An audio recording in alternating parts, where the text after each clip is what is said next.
concerning discrepancies in the Justice Department's decision not to pursue obstruction charges against President Donald Trump. See, they've moved the goalposts again.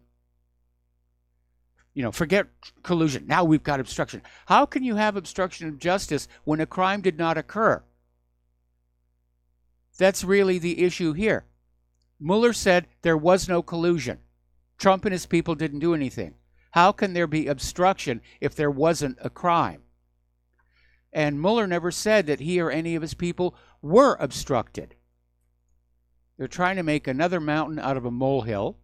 And again, they're going to try and ride it into the 2020 elections here. All right, we're going to take a phone call. Don in the Philippines. Aloha, Don. I'm probably going to have to take you through the commercial break. What's on your mind?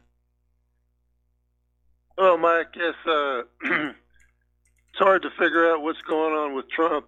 Maybe we're gonna have to wait until maybe 8 years from now. Oliver Stone will make the movie about Trump, like he did with JFK and with Nixon and all that. Maybe then we'll finally figure out what's going on. But Trump said, he hinted about 6 months or maybe 4 months ago, he hinted that he's going to release those documents unredacted, which he hasn't done yet. He hasn't released the FISA warrant, the full FISA warrant. Yeah, we need to get that stuff out there. Anyway, listen, Don, stay on the line. We got to take a break for commercials, and we'll be right back after these few words.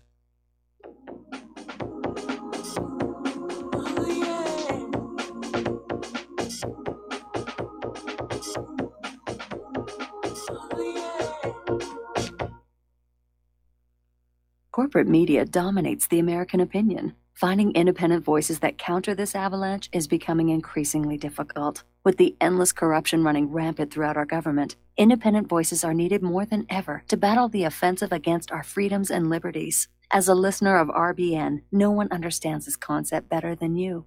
Now it's up to you to do your part. The time has come for you to take action and begin broadcasting the truth to hundreds or thousands of people every month. Sound impossible? Quite the contrary. With pointed slogans from LibertyStickers.com, you can reach countless sleeping Americans unaware that they live in a real-life wonderland. LibertyStickers.com has a huge inventory of political bumper stickers and messages that reflect the truth about our government, our politicians, and the future of America. With so many in stock, there's one perfect for you. Visit us today at LibertyStickers.com. Again, that's LibertyStickers.com. Do your part. Your voice is important. Let it be heard. Folks, we're living in a world the likes of which we've never perceived any clearer than we do now. The plan for global governance has been in the works for generations and would have likely been achieved by now, but for the fact that the globalists left open their Achilles heel. With all their tools, Federal Reserve System, fiat currency, no child left behind, and then Common Core education introduced to our schools to dumb us down, vaccines, pharmaceuticals to lobotomize us, GMO foods, insertion of compromised or bought and paid for politicians, judges, mainstream media propaganda, all pieced together like a puzzle designed to ultimately bring the world under submission. But with all their strategy, they forgot one thing: knowledge. And knowledge is power. With knowledge, their bombardment is nullified. Folks, with that, as brilliant and knowledgeable as you've become, among the wisest audience of any radio audience in the world, and you are, I want you to take a moment to reflect and ask yourself, how much of that knowledge did I obtain from Republic Broadcasting Network? How high has my consciousness been raised since I've been a listener? How fast am I now able to discriminate truth from fake news by being a Republic Broadcasting listener? How clear am I now able to see the world since I've been listening to RBN? Ask yourselves those questions, folks. Then ask yourself, what is that knowledge worth to me? Like my morning coffee, how would I survive without it?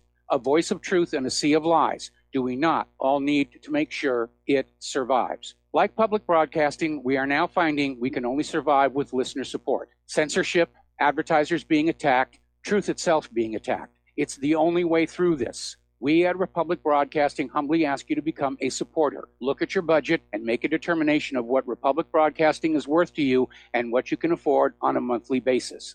Go to republicbroadcasting.org and pledge $20, $30, $40, $50, if possible, $100 a month or more if it's affordable. Click the donate button and become a regular monthly donor. Assure both us and yourself that Republic Broadcasting truth will continue to flow like that morning coffee. The network thanks you.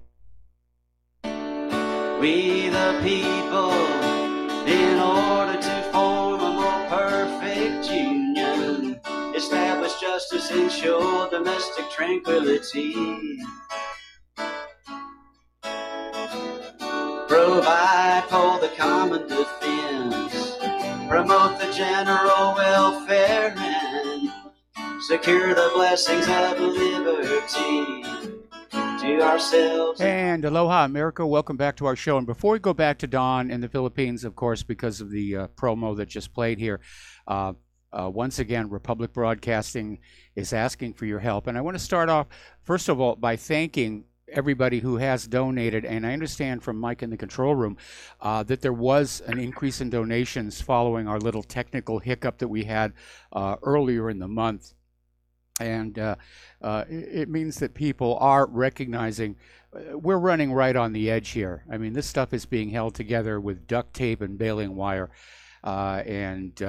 You know, each new equipment failure is basically a disaster. And again, it's something to think about, you know, that all these people for the last 2 years, all this corporate media that fed you that constant lie of Russiagate, Trump and Russia working together, Trump betrayed the country. They got lots of money, not as much as they used to have because they've lost a lot of their audience, but they've got money. They got lots of equipment.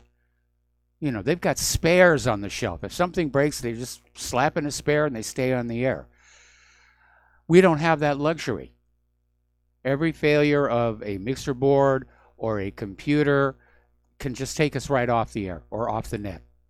That's how serious it is. So please keep those donations coming, and the postal address where you can send a check, money order, or if you prefer anonymity cash, is Republic Broadcasting Network, 2251 Double Creek Drive, number 302, Round Rock, Texas, 78664. The phone number where you can make a credit or debit card donation or pledge to be a recurring subscriber is 800-724-2719, extension 1 during normal business hours, extension 3 at all other times. And the network thanks you. And remember, we are the people's media. We're not the corporate media. We are the people's media. We are your media.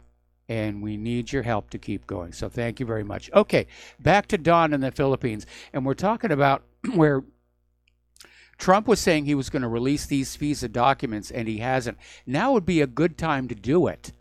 And again, I'm going to give him a couple of weeks, but I'm waiting to see what Donald Trump is going to do now that the Mueller report is out. And all of his enemies have been shown to be liars. And I know there's these other investigations that are going on. But right now, Trump is triumphant in the eyes of the American people. And now is his time to basically move on these things. Well, he said, I think he hinted before that it would be more advantageous politically for him to wait.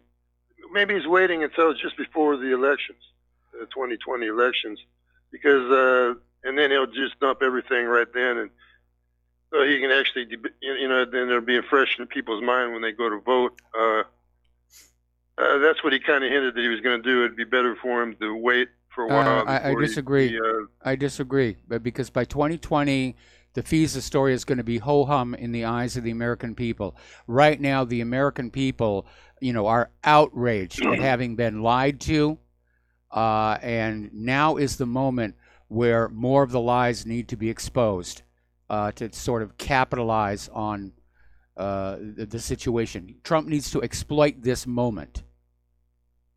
Yeah, you would hope so, but Trump is hard to figure out. It's hard to figure out anything he does, but I mean, people think he was pretty good for playing it cool and letting this, and he was, and because now he's triumphant with since the report came out and he's vindicated. But on the other hand, he could have just fired Mueller from the beginning and fired Rosenstein and fired, then he could have got back. He could have fired everybody, but he didn't do that. So it's hard to figure out. He didn't need to. We got to wait for. He didn't need to. No, he didn't need to, but he wasted all this time just wasting it. Well, basically, had he fired. Look at the fury that they threw at him for firing James Comey, who was clearly incompetent. and clearly not doing his job relative to Hillary Clinton and the email server scandal. So had Trump fired Mueller, they would have brought up Archibald Cox and Richard Nixon and that whole mess. So Trump just let him go. He basically gave them enough rope where they've hanged themselves now. And so right now, when the American people are on his side and against the corporate media and the Democrats, now's the time to really push and get more of this stuff exposed.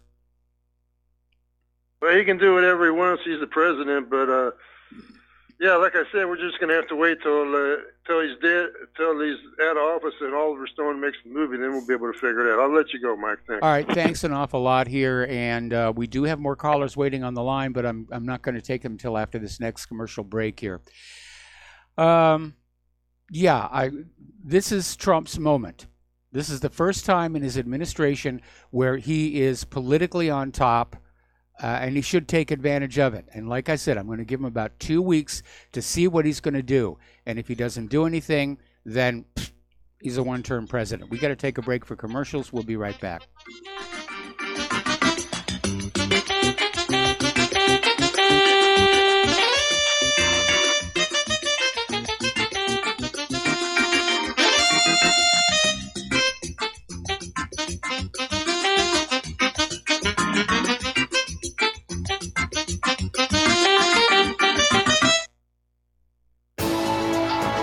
You are tuned in to the Republic Broadcasting Network.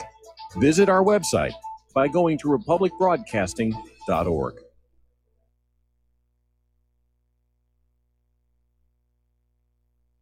Homeowners, if your lender has gone out of business or sold your transaction to another lender or servicer, you may be the victim of a wrongful foreclosure, resulting in the loss of your home. If you've already lost your home, are in foreclosure, or even in good standing, you can challenge the mortgage transaction's illegal issue, and your property can be restored to you, and your foreclosure can be stopped or reversed, and the mortgage transaction declared unenforceable. State laws, U.S. title codes, the Uniform Commercial Codes, and U.S. Supreme Court rulings have upheld that defective mortgage documentations can reverse or stop foreclosures and enforce property title claims in favor of the homeowner. We are having successes in stopping the process of foreclosure, the enforcement of the foreclosure judgments, the sale of property, and evictions after the sale. We are not attorneys, and we don't give legal advice. We are a professional team of legal researchers, providing forensic mortgage audits and expert witnesses. We have the knowledge to produce the evidence and enforce laws regarding your legal issues. We've been in business for 12 years without a complaint. Consultations are free, and we provide a free title search to confirm if your mortgage has legal defects. Please call 855-253-3748. 855, keep it today. Corporate media dominates the American opinion. Finding independent voices that counter this avalanche is becoming increasingly difficult. With the endless corruption running rampant throughout our government, independent voices are needed more than ever to battle the offensive against our freedoms and liberties. As a listener of RBN, no one understands this concept better than you.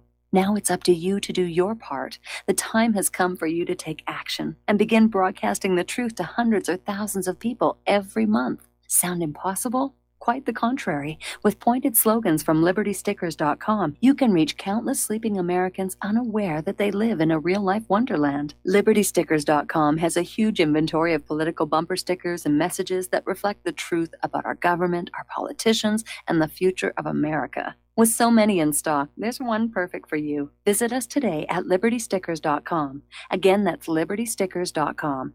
Do your part. Your voice is important. Let it be heard. Without the right accessories, any guy can be off the mark. Whether you've invested thousands in your arsenal or you own a single trusted firearm, a visit to AROutfitting.com is in order.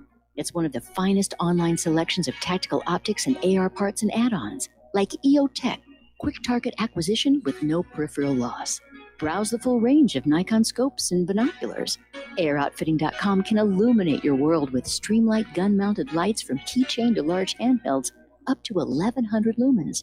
Find some stability with Battenfield tactical bipods. AirOutfitting.com has CMMG gun parts, barrels, assemblies, handguards, part kits, and more, plus mag-full clips and magazines.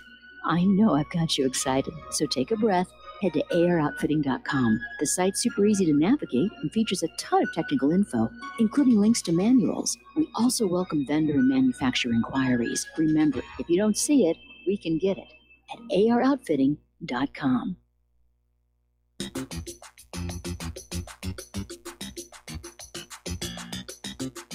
Welcome to What Really Happened Radio. Visit us online at whatreallyhappened.com. And now, set your eyes on the future and let's consider what really happened. And aloha, America. Welcome back to our show. We're going to go back to the phones here. Art off the grid. Aloha. Welcome to the show. What's on your mind? Hey, Mike. We don't have much around here in the line talk radio, so basically what we got is Glenn Beck for 3 hours and then Rush Limbaugh for 3 hours. But I find it interesting how Rush Limbaugh can go 3 days straight and basically talk about nothing except the Mueller report. I find this very interesting. But since this seems to be a big topic for everybody right now, I want to ask you a question.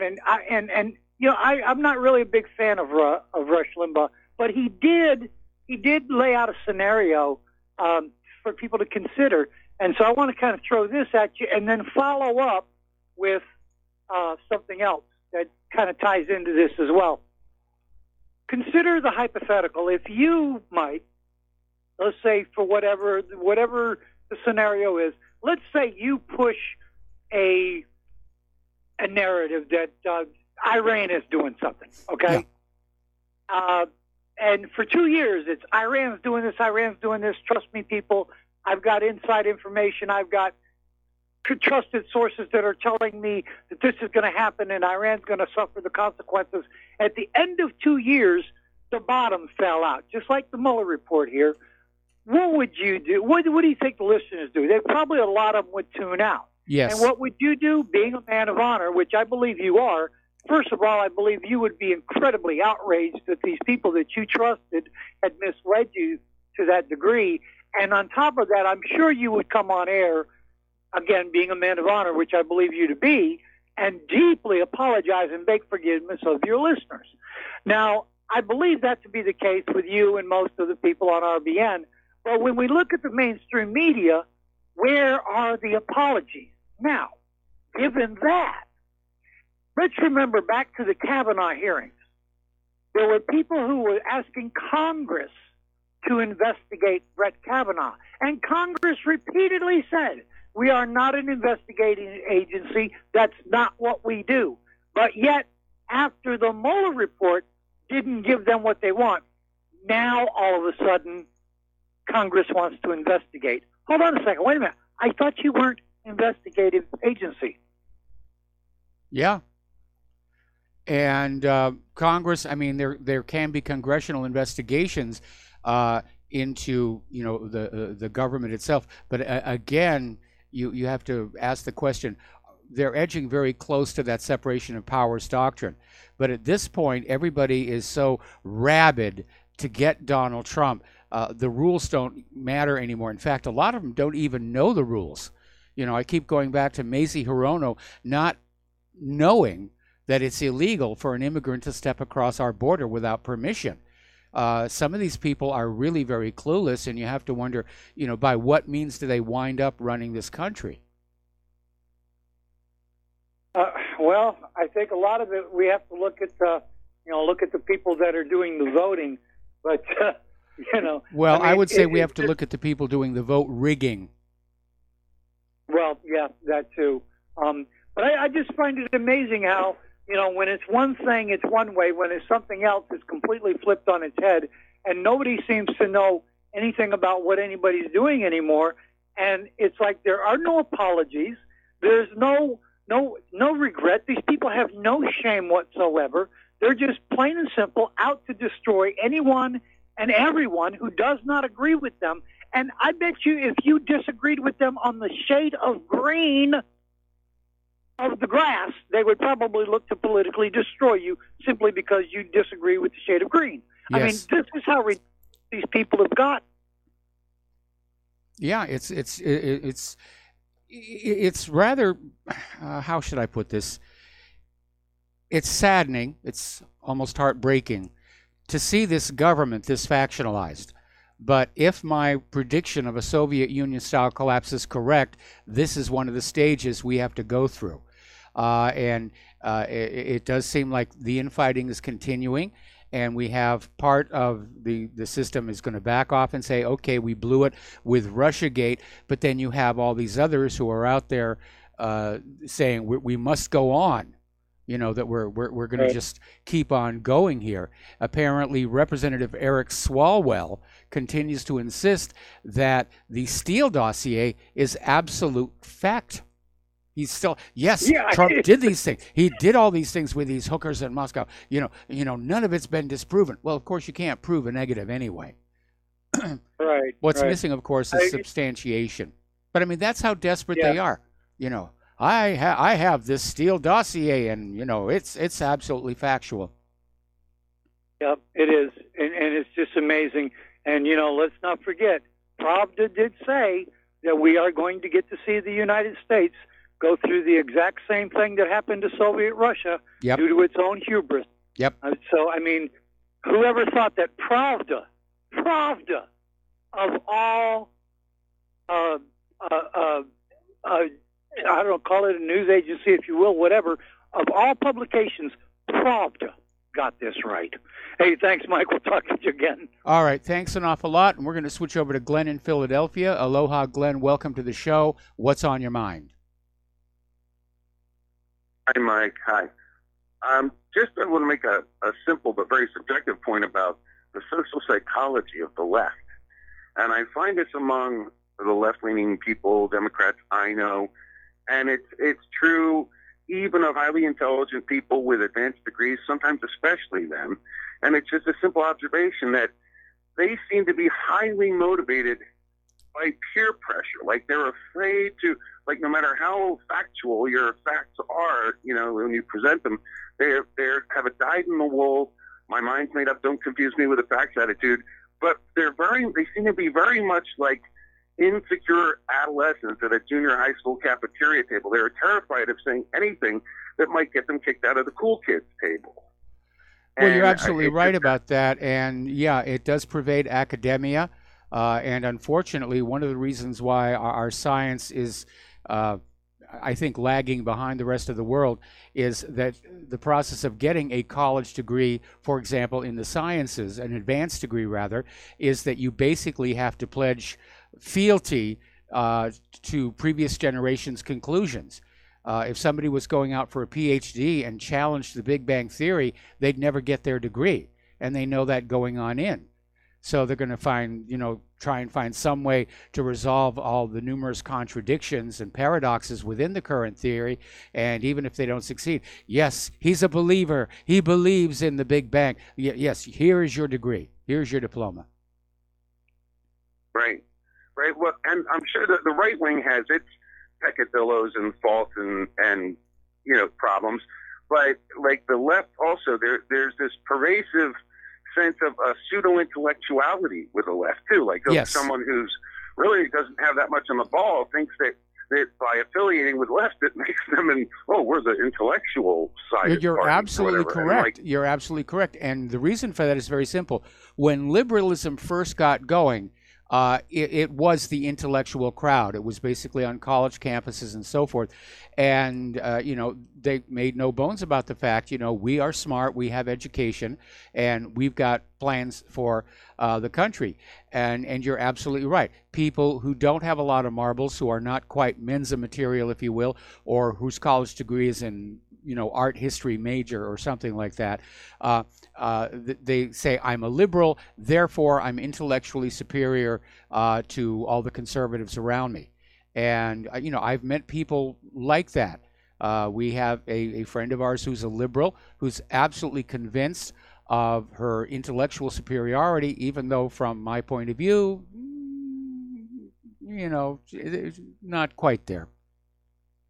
Yeah, I mean, people would have trouble following the recipe on a box of brownies, I'm like, you don't know much.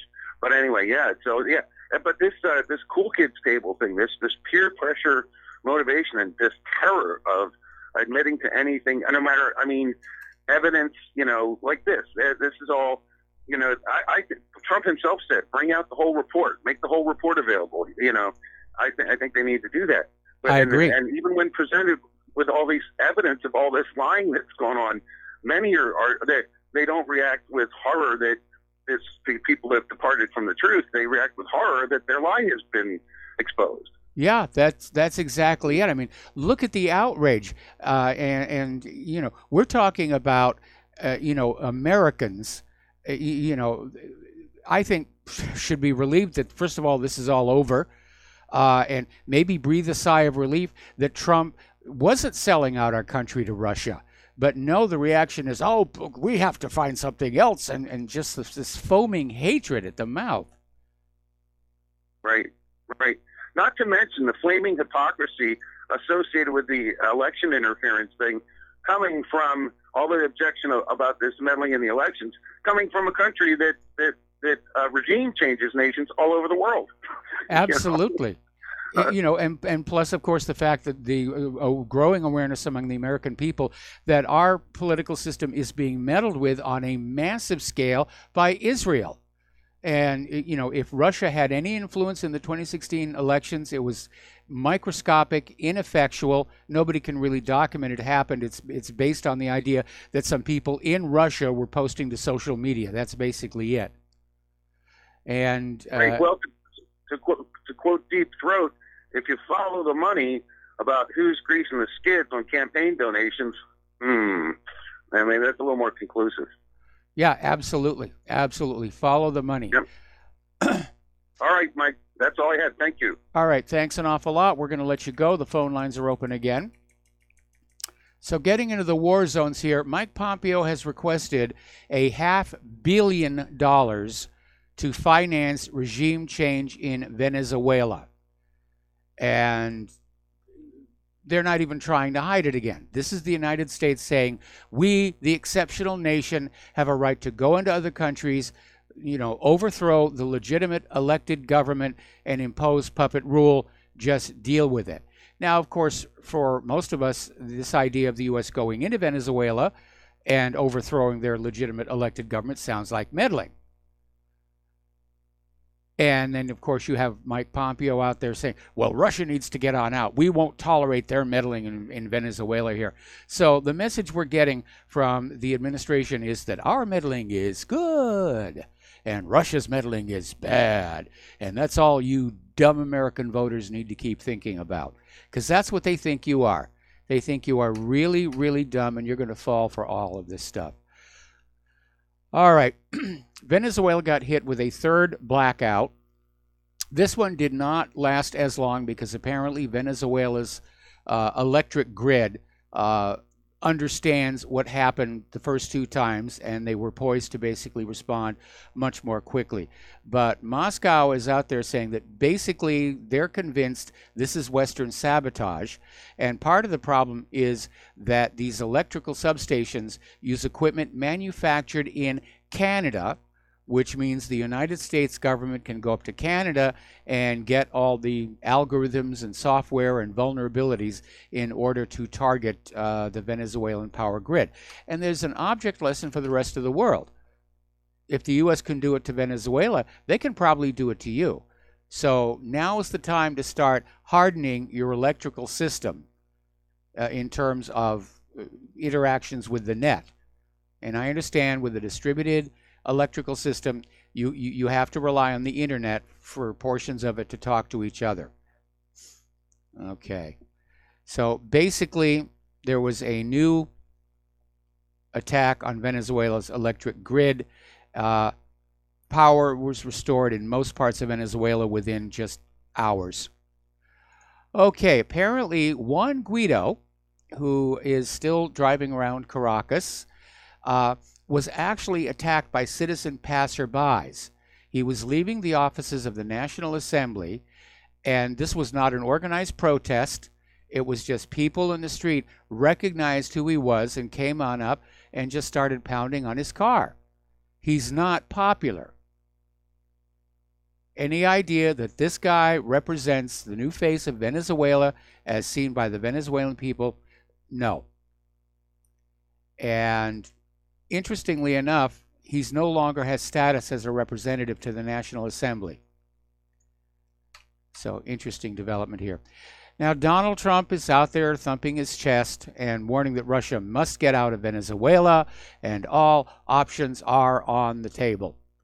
And he's responding to these 2 plane loads of Russian troops, which are in Latin America, under the terms of a 2001 cooperation treaty. So Trump is talking tough, saying all options are open when it comes to getting Russia out of Venezuela. I seem to recall something similar being said about all options are open about getting Russia out of Syria. How did that work out? Mike Pence is calling on Russia to withdraw its support of Maduro and stand with Juan Guaido. Well, okay, Donald. Okay, Mike. Here are your rifles. Here are your parachutes. Here are your day-glow orange jumpsuits left over from the CIA torture centers. Watch your heads climbing into that transport plane, and we're going to call Maduro and tell him you two are on your way to whip his butt all by yourselves. But the American people, we're tired of war. We've had enough of wars. We've had enough of seeing our country rot away from neglect because all the money is spent on bombs and bullets and weapons. We're going to sit this one out. So you two toddle off and have some fun here. Over in Pakistan, their prime minister is accusing India of having caught war hysteria. Now, things have calmed down since this recent incident following the terror attack on the caravan of Indian soldiers, but the tensions are still high. And with weeks left before this crucial election, Indian Prime Minister Narendra Modi and his Hindu nationalist Bharatiya Janata have been upping the belligerent rhetoric. They're campaigning on war with Pakistan, trying to appear to be strong before the voters take to the polls. So, yeah, it sounds like war hysteria. There is this think tank, the Institute for Gulf Affairs, and their founder and director, Professor Ali Al-Ahmad, in an interview in Sputnik, said the Yemen war is doomed to rage on after 4 years of conflict. It's not stopping. And the headline said it's a civil war.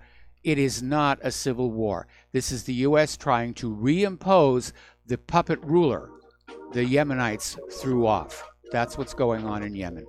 All right, we're going to take another break for commercials, and we'll be right back.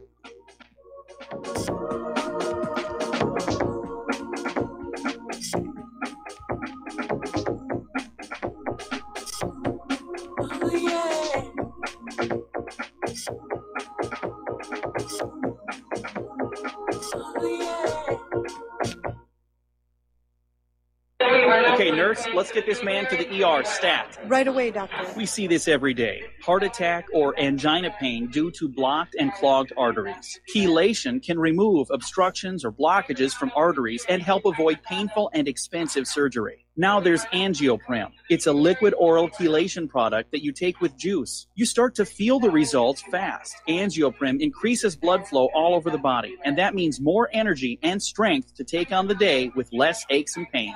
60 years of research has gone into chelation, and Angioprim is the result. A safe and easy way to unblock your veins and arteries from buildup that slows circulation. Paging Dr. Jones. Please report to the emergency room right away. Log on now for a special radio offer from Angioprim. That's angioprim.com/radio.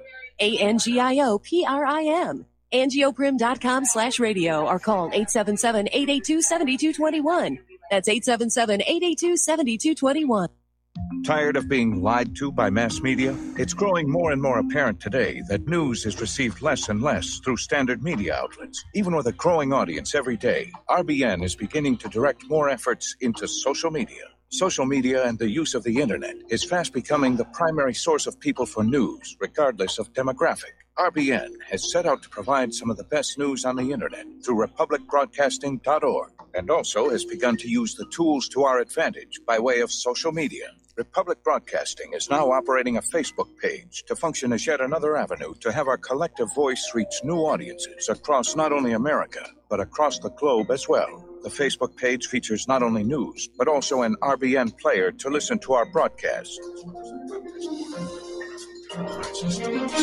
Get involved by visiting facebook.com/Republic Broadcasting and liking our page and share it with your friends and family, because you can handle the truth. Don't regret growing old. It's a privilege denied to many. Heart disease is taking our youth from us. Young people in their 30s, 40s, 50s, and beyond are dying needlessly. One of the hardest messages I've ever had to deliver is to convince people that something natural like Extendivite should be taken as a preventative measure. I'm sure you heard an ounce of prevention is worth a pound of cure. Extendivite is that ounce. Take Extendivite for 1 year and see what your doctor has to say and how much better you feel. Herbs take time to address the problem. It took years of life to have a problem. Give Extendivite 1 year to fix the problem. Don't wait until it's too late. Call 1-877-928-8822 or visit heartdrop.com or visit us on Amazon. Extend your life with Extendovite. Some are maxed out all their credit cards. Some are working 2 jobs and living in cars. Minimum wage won't pay for a roof, won't pay for a drink. If you gotta have proof, just try it yourself, Mr. CEO. See how far $5.15 an hour will go. Take a part-time job and lower your scores. I bet you can't make it here anymore. And aloha, America. Welcome back to our show here. We're going to go back to the phones to Joe in Tennessee. Aloha, Joe. Welcome to the show. What's on your mind? Hi, Mike. I've heard a lot of commentary about this Russia thing. And the thing that I'm not hearing enough of, but people should be talking more about, are the Republicans, the never-Trumpers, the guys like Lamar Alexander and Croker and John McCain, who couldn't get in front of the microphone fast enough and accused the president of treason. Guys like that Burr, the Senate investigator, who would talk about the Russians getting involved in our election every chance he could, just feeding into the frenzy. I mean, the Democrats, as crazy as they are the opposition. But it was the never-Trumpers, the neocons, the guys that didn't like Trump, that really fed into it.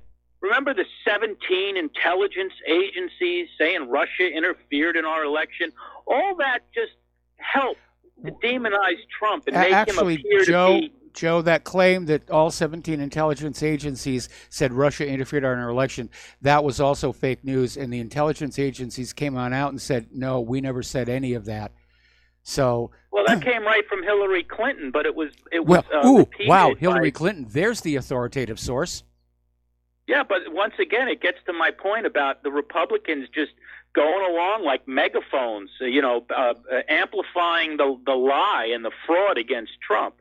It just goes to show that Trump's major enemy isn't really the Democrats. It's really the deep state, and it's the intelligence agencies, and it's the never-Trumpers. It's guys like William Kristol and Jonah Goldberg, all these people that really hate populism. They're all in the bankers' pockets. I mean, why do you think they demonized Russia? It's just because Russia nationalized its banks and didn't let the oligarchs continue to rape the country. So, okay, now to be technically correct, Joe, to be technically correct, Russia did not nationalize the banks. They took control of them, but the banks are still owned by their original owners. So let's strive for a little accuracy here.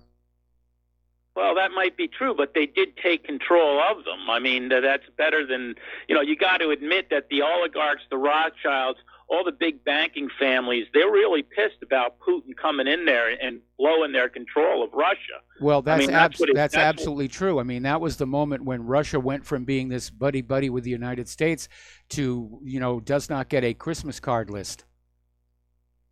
Yeah, and I just, like I said, as crazy as the Democrats are, I'm more mad at the Republicans. They've never defended this president. Whenever I called Lamar Alexander about something like, why don't you stand by Trump, this is all baloney, he'd send me like a letter about the Russian involvement in our election, which would have nothing to do with what I was asking him to do.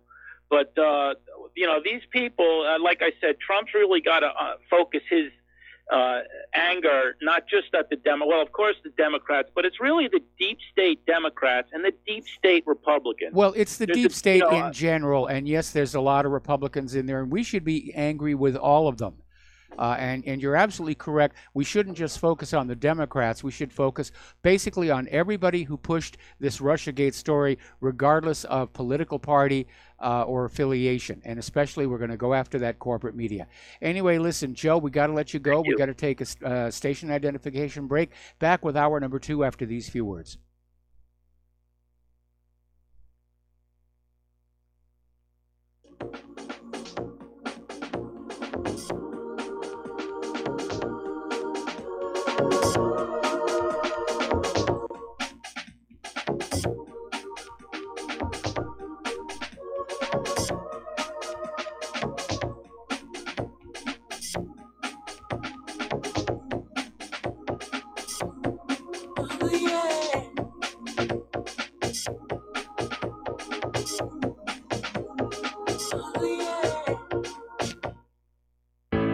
How healthy are your arteries? Deteriorating circulation has a number of early warning signs. High cholesterol, high blood pressure, fingers and or toes often go cold, arms and or legs often go to sleep, sharp diagonal crease in the earlobe, short walks cause cramping or pains in legs, memory is not as good as it used to be, ankles swell late in the day, chest pain after physical exercise or emotional stress.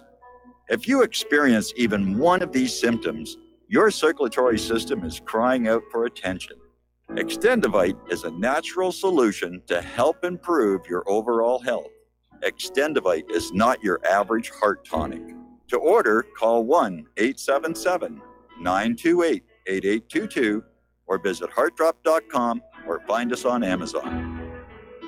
Extend your life with Extendovite. You're listening to the Republic Broadcasting Network, because you can handle the truth.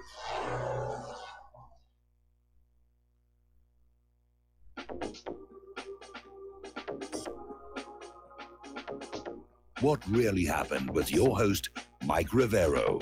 The history the government hopes you never learn. Here is your host, Michael Rivero. And aloha, America. Welcome back to our show here. Hour number 2. The phone lines are open, 800-313-9443. And I just got an email relative to Joe in Tennessee's phone call where he mentioned we're not hearing from John McCain, and the sender of the email saying that might have to do with the cost of a really, really, really, really long-distance call. So we have some very sharp people listening to this show. Okay.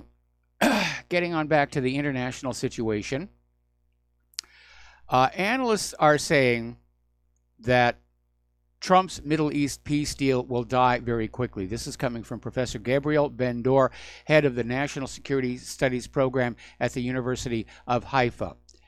And, of course, tensions are already high with Trump's moving the embassy to Jerusalem and his recognizing Jewish sovereignty over the Golan Heights, which has just annoyed everybody out there. But the deal of the century is what Trump likes to call it. It isn't going to go anywhere. I mean, it reads like a California divorce settlement. Israel gets all the goodies, and Palestine has to give up their right of return. It's completely one-sided. Palestine's not going to go for it. Meanwhile, the fight in Gaza is continuing. Israel has struck Gaza again. Rockets from Gaza were intercepted by Iron Dome.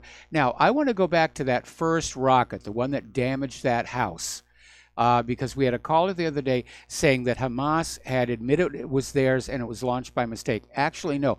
That was the rockets that were fired 3 weeks ago. So we still don't know who fired that first rocket that set all of this off. And we cannot rule out the possibility that it was fired by an agent provocateur so that Netanyahu can campaign on the dead bodies of the Gazans for his upcoming election here. So far, the Israeli airstrikes have damaged 500 Palestinian homes, and Palestinians are now stocking up on food because they think the Israeli airstrikes are going to continue. Apparently, Israeli jets fired 2 missiles at a commercial building in the upscale Rimal neighborhood in Gaza City, which housed the offices of Ismail Haniyeh, the political leader of the Hamas movement. This attack wounded 2 Palestinians, caused excessive damage to the property and surrounding homes. And here is the payoff here. There are reports saying that Israel has demanded the cancellation of this Friday's mass protest marking the 1-year anniversary of the Great March of Return. It's 1 year this Friday, during which Israeli snipers have killed nearly 200 Palestinians. So that's something that Netanyahu wants. He's tired of the world paying attention to the Great March of Return. And, obviously this being the 1-year anniversary, a lot of people are going to show up. And would Israel just haul off and attack them? Oh, they're massing for an invasion. It's not a protest. Look how many there are. It's a coming invasion. I hope they go forward with the Great March of Return. I hope they stand their ground. I hope they leave their children at home. But, when you back down from a bully, they bully you some more. And that's what's been happening with Israel. Not just in Gaza, here in the United States of America. When you let yourself get bullied, you're going to get bullied more. It never goes away. The only time a bully goes away is when you pop them one in the snot locker, bloody their nose real good, and send them running. Now, Russia's foreign ministry is calling for the ending of Israel's bombing of Gaza. And in a statement, the foreign ministry described the Israeli bombing of the Strip as dangerous and warned it might renew the armed conflict between the two sides and lead to the killing of civilians. Probably already has. The Russian ministry called for both sides to show restraint and return immediately to a sustainable ceasefire, stressing that stopping violence and reaching solutions for Gaza and achieving sustainable peace in the region necessitate the resumption of peace talks based on UN resolutions and the Arab Peace Initiative. Well, unfortunately, the problem is everybody has to agree to peace. It takes only one person to keep the war going. And right now, Netanyahu sees his fortunes improving by getting a good war going. And if it's not going to be with Gaza, it's going to be with Iran, because he thinks that's going to help him win election against Benny Gantz. Meanwhile, the UN's Special Coordinator for the Middle East peace process is saying the violence in Gaza may lead to devastating consequences. Well, 500 homes hit, a couple of commercial buildings blown up, who knows how many people already injured. It's already a catastrophe. If you were to see what Gaza looks like, it is a catastrophe. It's a giant open-air prison. It's worse than the Warsaw Ghetto. We're going to do a shout out now to our on-air affiliates who are just now rejoining our network. We're talking about Israel and Palestine. Netanyahu is out there saying that Trump's Golan endorsement proves that Israel can keep occupied territories. It doesn't prove anything at all. Trump had absolutely no authority to go on out and say, yes, we're going to break off this piece of Syria and give it to Israel. And we know where Netanyahu is going with this. His next move is to get Donald Trump to, recognize the annexation of the West Bank. That's going to be coming. We've been hearing talk about annexing the West Bank for years now. So Netanyahu is feeling his oats, so to speak. So from now on, Israel's going to say, well, we're annexing your territory and it's now part of Israel because the United States of America said it's okay, even though the United Nations and pretty much every other government on earth said no. But Netanyahu's going to say, Trump rules the world and he says it's okay. Actually, I ruled the world through Trump, but Trump says it's okay for me to do all of this stuff. Syria has requested a UN Security Council meeting on the Golan Heights. It will be hugely symbolic as long as the United States has that permanent veto. But the council is actually meeting today.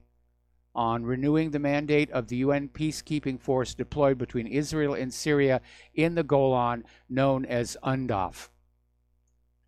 And I don't know. Again, the U.S. may simply veto that one, and Israel will simply move on in, and there'll be a war between Syria and Israel, and Russia will come in on Syria's side. The U.S. is already committed to coming in on Israel's side, and there we'll have the U.S. and Russia shooting at each other. Ooh, what a lovely war it will be here. Now, Russia's Putin is going to meet with Lebanon's president to discuss the U.S. decision to recognize Israel's sovereignty over the Golan Heights. And, actually, apparently this took place yesterday. And Kremlin spokesman Dmitry Peskov said, such decisions undoubtedly have negative consequences from the point of view of a settlement in the Middle East and the general atmosphere of political settlement in Syria. Yes, absolutely. What Trump did basically kicked over the anthill. That and the moving of the embassy. And Trump, he's pro-Israel, and he never made any secret about that during the campaign. And I was concerned as to just how pro-Israel he was going to be, but I didn't imagine it was going to be this damaging, because he could, in his reckless davening to Tel Aviv, ignite a regional war. Over at the Arab League, Secretary General Ahmed Aboul-Gheit is warning countries that move their embassies to Jerusalem risk their relations with the Arab world. And he added the embassy's transfer is illegal. It does not change the situation, and it does not earn the occupation any legal status. It was all about image here. Again, getting on back to Lebanon, Speaker Nabi Berri, following the visit of U.S. Secretary of State Mike Pompeo, dismissed it as just another visit from an American official biased toward Israeli interests, and said it changed absolutely nothing. In other words, Mike Pompeo didn't get anything.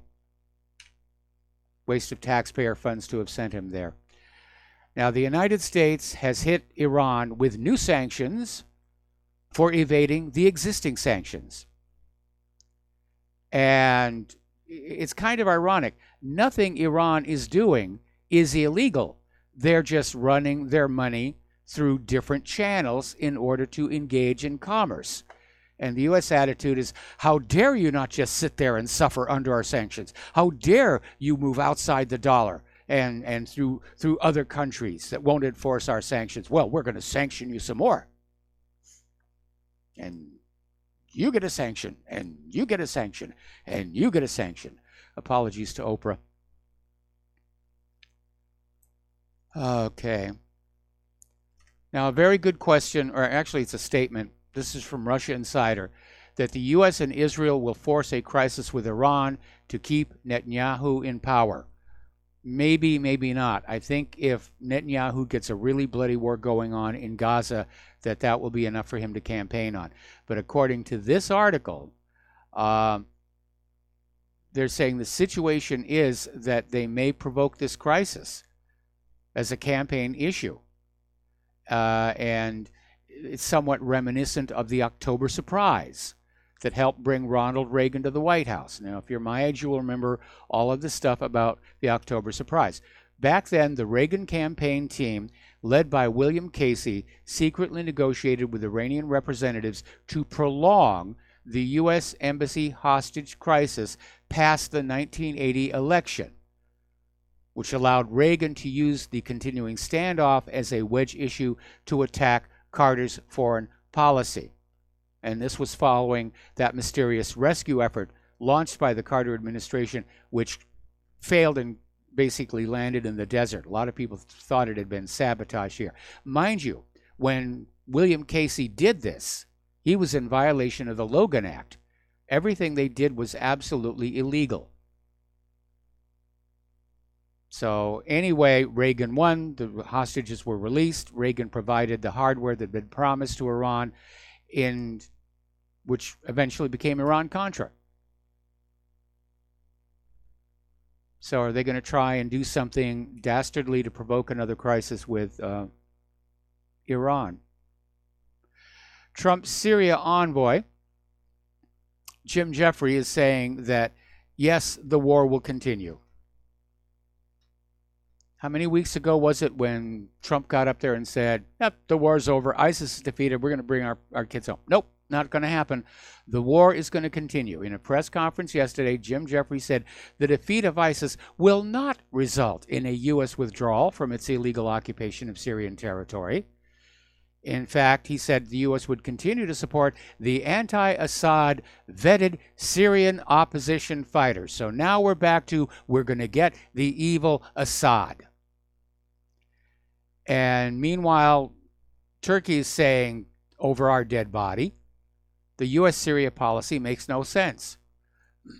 Yeah, it does, from the U.S. point of view. They want to get Assad. They want to regime change another country. And maybe Trump's recognition of Israel's sovereignty over the Golan was meant to provoke the start of a wider conflict that the U.S. could step on into. Oh, we must help our friend Israel against the evil Bashar al-Assad.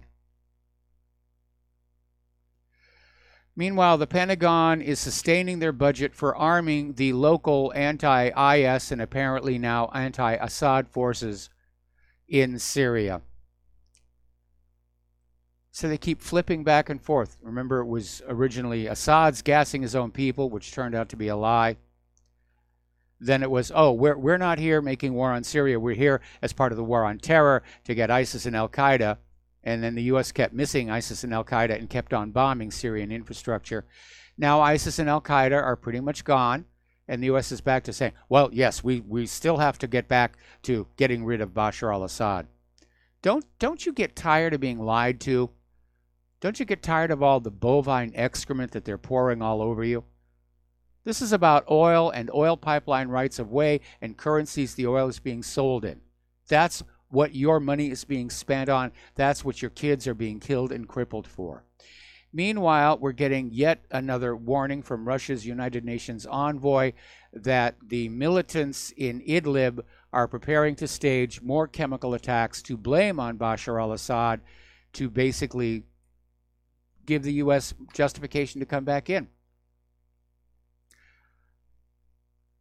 And as I've always said, to determine if you're being lied to, look for what should be there and isn't. And what isn't there is a motive for Assad to use chemical weapons. He knows that would open the door for a U.S. intervention, and he doesn't need to use chemical weapons. He won the war.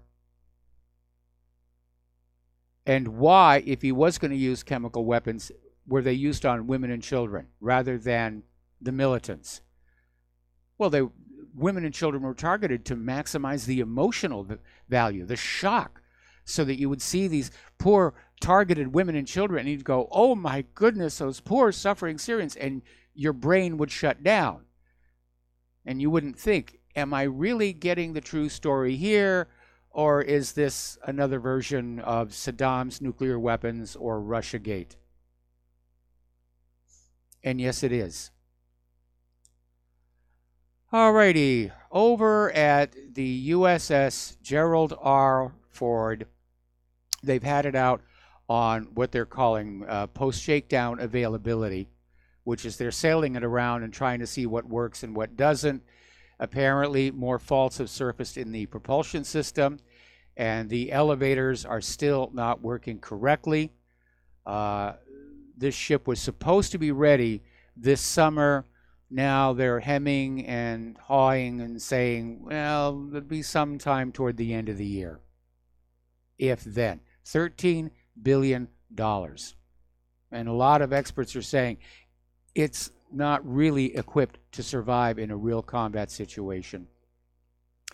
Turning to our domestic politics here, Minnesota Congresswoman Ilhan Omar is basically going after Netanyahu after he made remarks about her in his speech at AIPAC, and basically was out there saying it's not all about the Benjamins. It's about the special relationship that Israel has with the United States of America. Translation: Israel has your politicians by the gonads.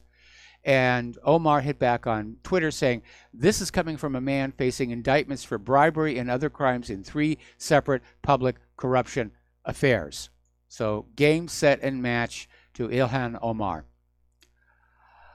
Now this one I really love. This was just so good. Over in the United States Senate, they voted down Alexandria Ocasio-Cortez's Green New Deal unanimously, 57-0. The Democrats couldn't bring themselves to vote for it, so they merely voted present. And she went into a meltdown. Didn't get a single yes vote, even from the Democrats. And she's a little upset about that. So she's out on Twitter out there saying, the GOP's climate delay is costing us lives and destroying communities. Iowa, Nebraska, and many in the Midwest are catastrophically flooded right now. Yeah, they are. And you know why? Because everybody was pouring all the money into global warming research and not making sure that our flood control infrastructure was being maintained. And that's why the floods are so bad, because apparently numerous levees have collapsed. Alexandria, you were all looking in the wrong direction. You were looking at Al Gore's face and bowing and saying, St. Al of the Gore. Global warming, global warming, global warming. Huge amounts of money into global warming, solar panels, windmills, ethanol production, and meanwhile, the flood control system that deals with the fact that snow does melt in the spring weren't being maintained. We got to take a break for commercials. We got a caller waiting on the line, and we will be right back.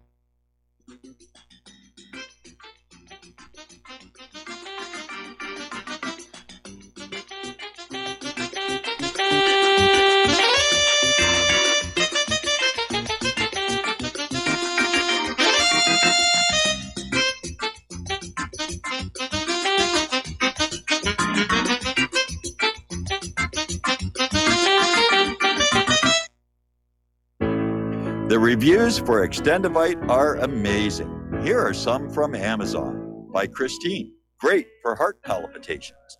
By Ann, before I started using this product, every afternoon my ankles and my hands would be swollen. That doesn't happen anymore. So if that part of their advertising is true, I have to assume that the rest of it is also.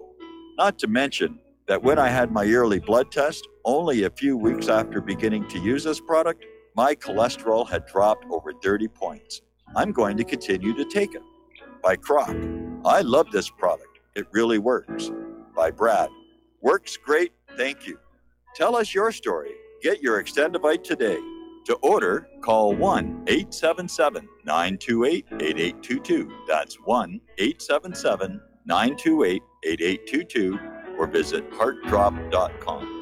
Extend your life with Extendovite.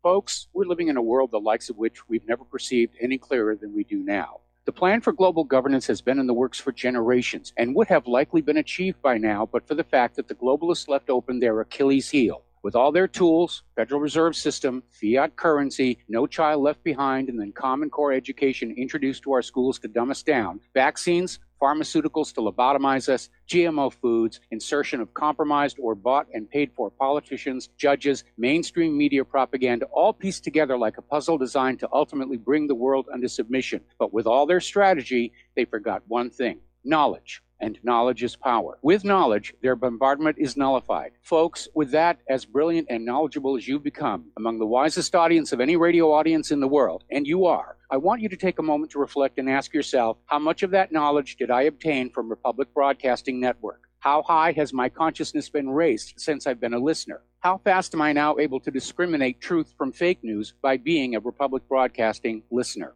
How clear am I now able to see the world since I've been listening to RBN? Ask yourselves those questions, folks. Then ask yourself, what is that knowledge worth to me? Like my morning coffee, how would I survive without it?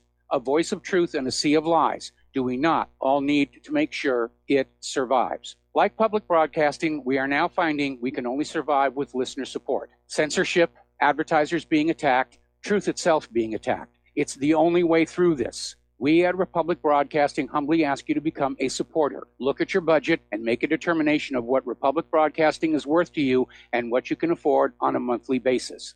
Go to republicbroadcasting.org and pledge 20, 30, 40, 50, if possible, 100 a month or more if it's affordable. Click the donate button and become a regular monthly donor. Assure both us and yourself that Republic Broadcasting truth will continue to flow like that morning coffee. The network thanks you.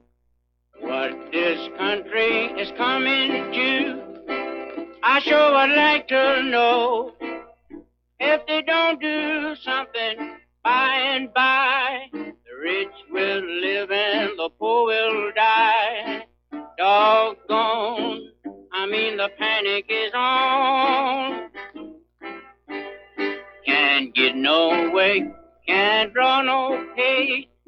Unemployment. And once again, I would like to thank you as well for your continuing support of Republic Broadcasting, keeping us on the air, keeping us getting the truth out there. And the reality is that it's still probably, for a lot of people, still settling in. For the last 2 years, corporate media got Russiagate wrong.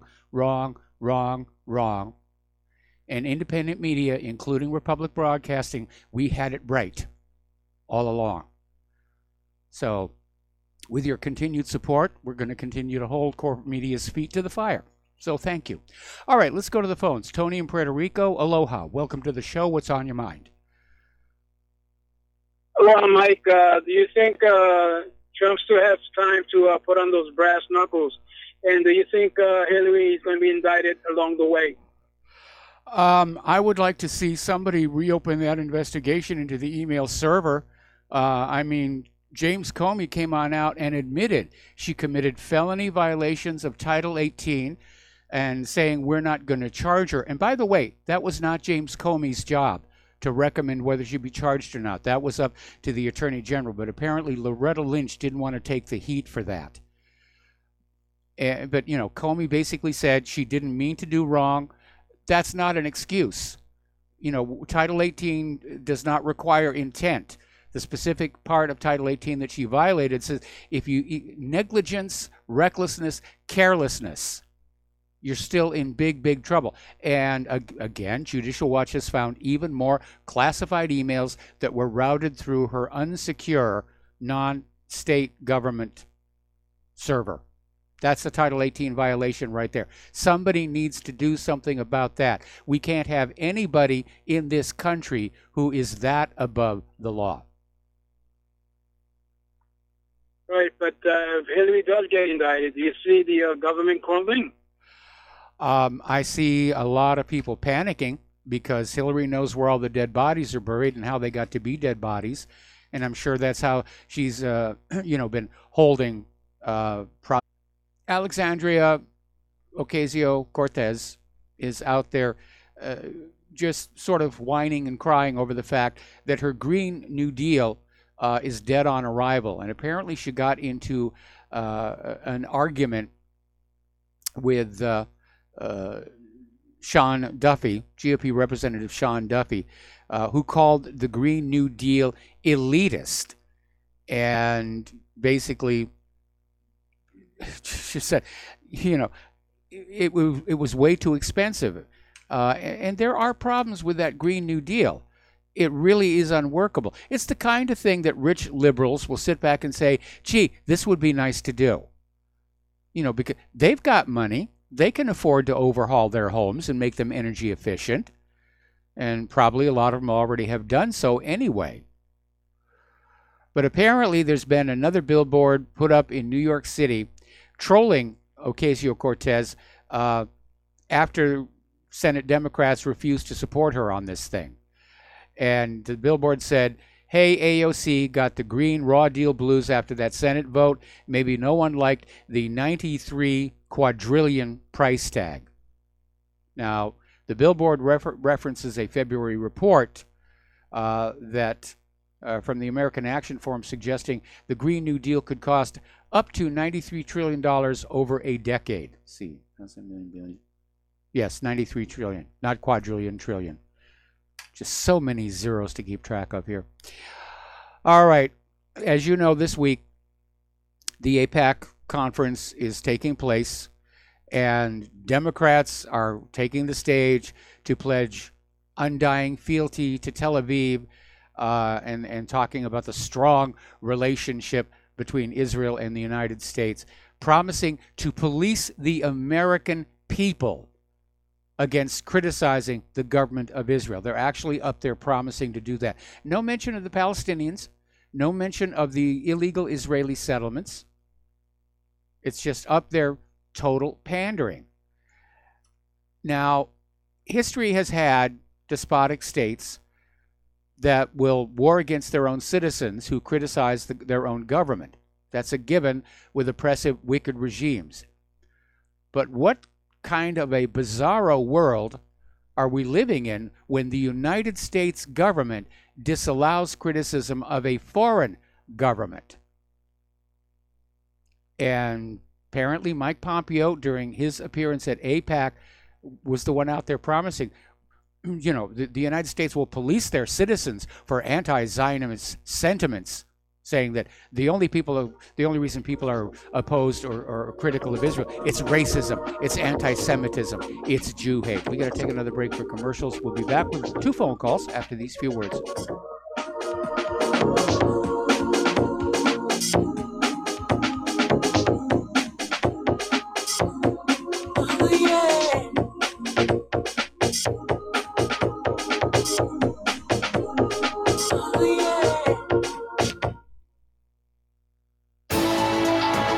You are tuned in to the Republic Broadcasting Network.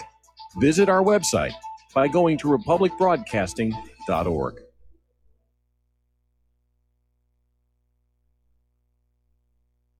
Homeowners, are you in foreclosure, expecting to be served with a foreclosure lawsuit, or suspect your lender has coerced you into an illegal mortgage transaction?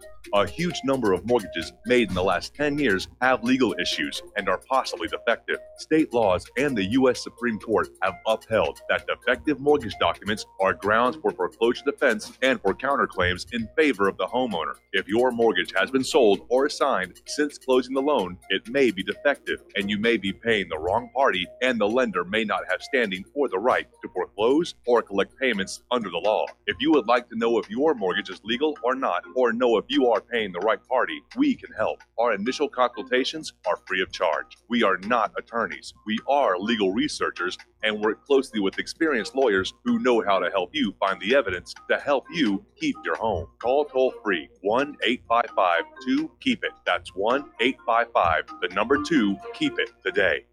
Do you worry a lot? If you're forgetful, nervous, moody, or overwhelmed, chances are you're not protecting yourself from the ravaging effects of stress and anxiety. No matter the cause, ongoing stress and elevated levels of the stress hormone cortisol can rob your memory, your health, your quality of life, and your future. Now you can combat the effects of stress and anxiety while improving your memory and recall at the same time with the dietary supplement Calm and Clever. Studies show that the ingredients in Calm and Clever reduce cortisol by as much as 30% in as little as 1 to 2 weeks and increase your ability to recall facts, names, and numbers in 4 to 12 weeks. Calm and Clever was created by scientist Kurt Hendricks, a principal investigator in 2 NIH-funded studies on Alzheimer's disease. Try Calm and Clever for 2 months. You'll feel the difference. Call 1-800-758-8746 or go to calmandclever.com.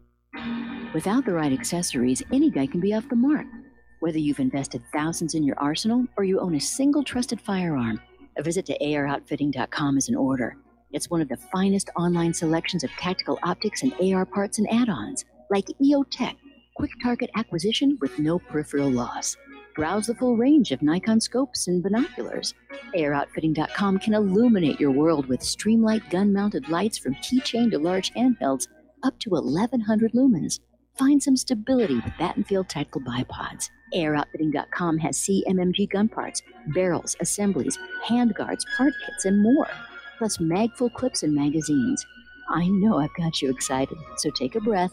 Head to AirOutfitting.com. The site's super easy to navigate and features a ton of technical info, including links to manuals. We also welcome vendor and manufacturer inquiries. Remember, if you don't see it, we can get it. At AR Outfitting, RepublicBroadcastingNetwork.com.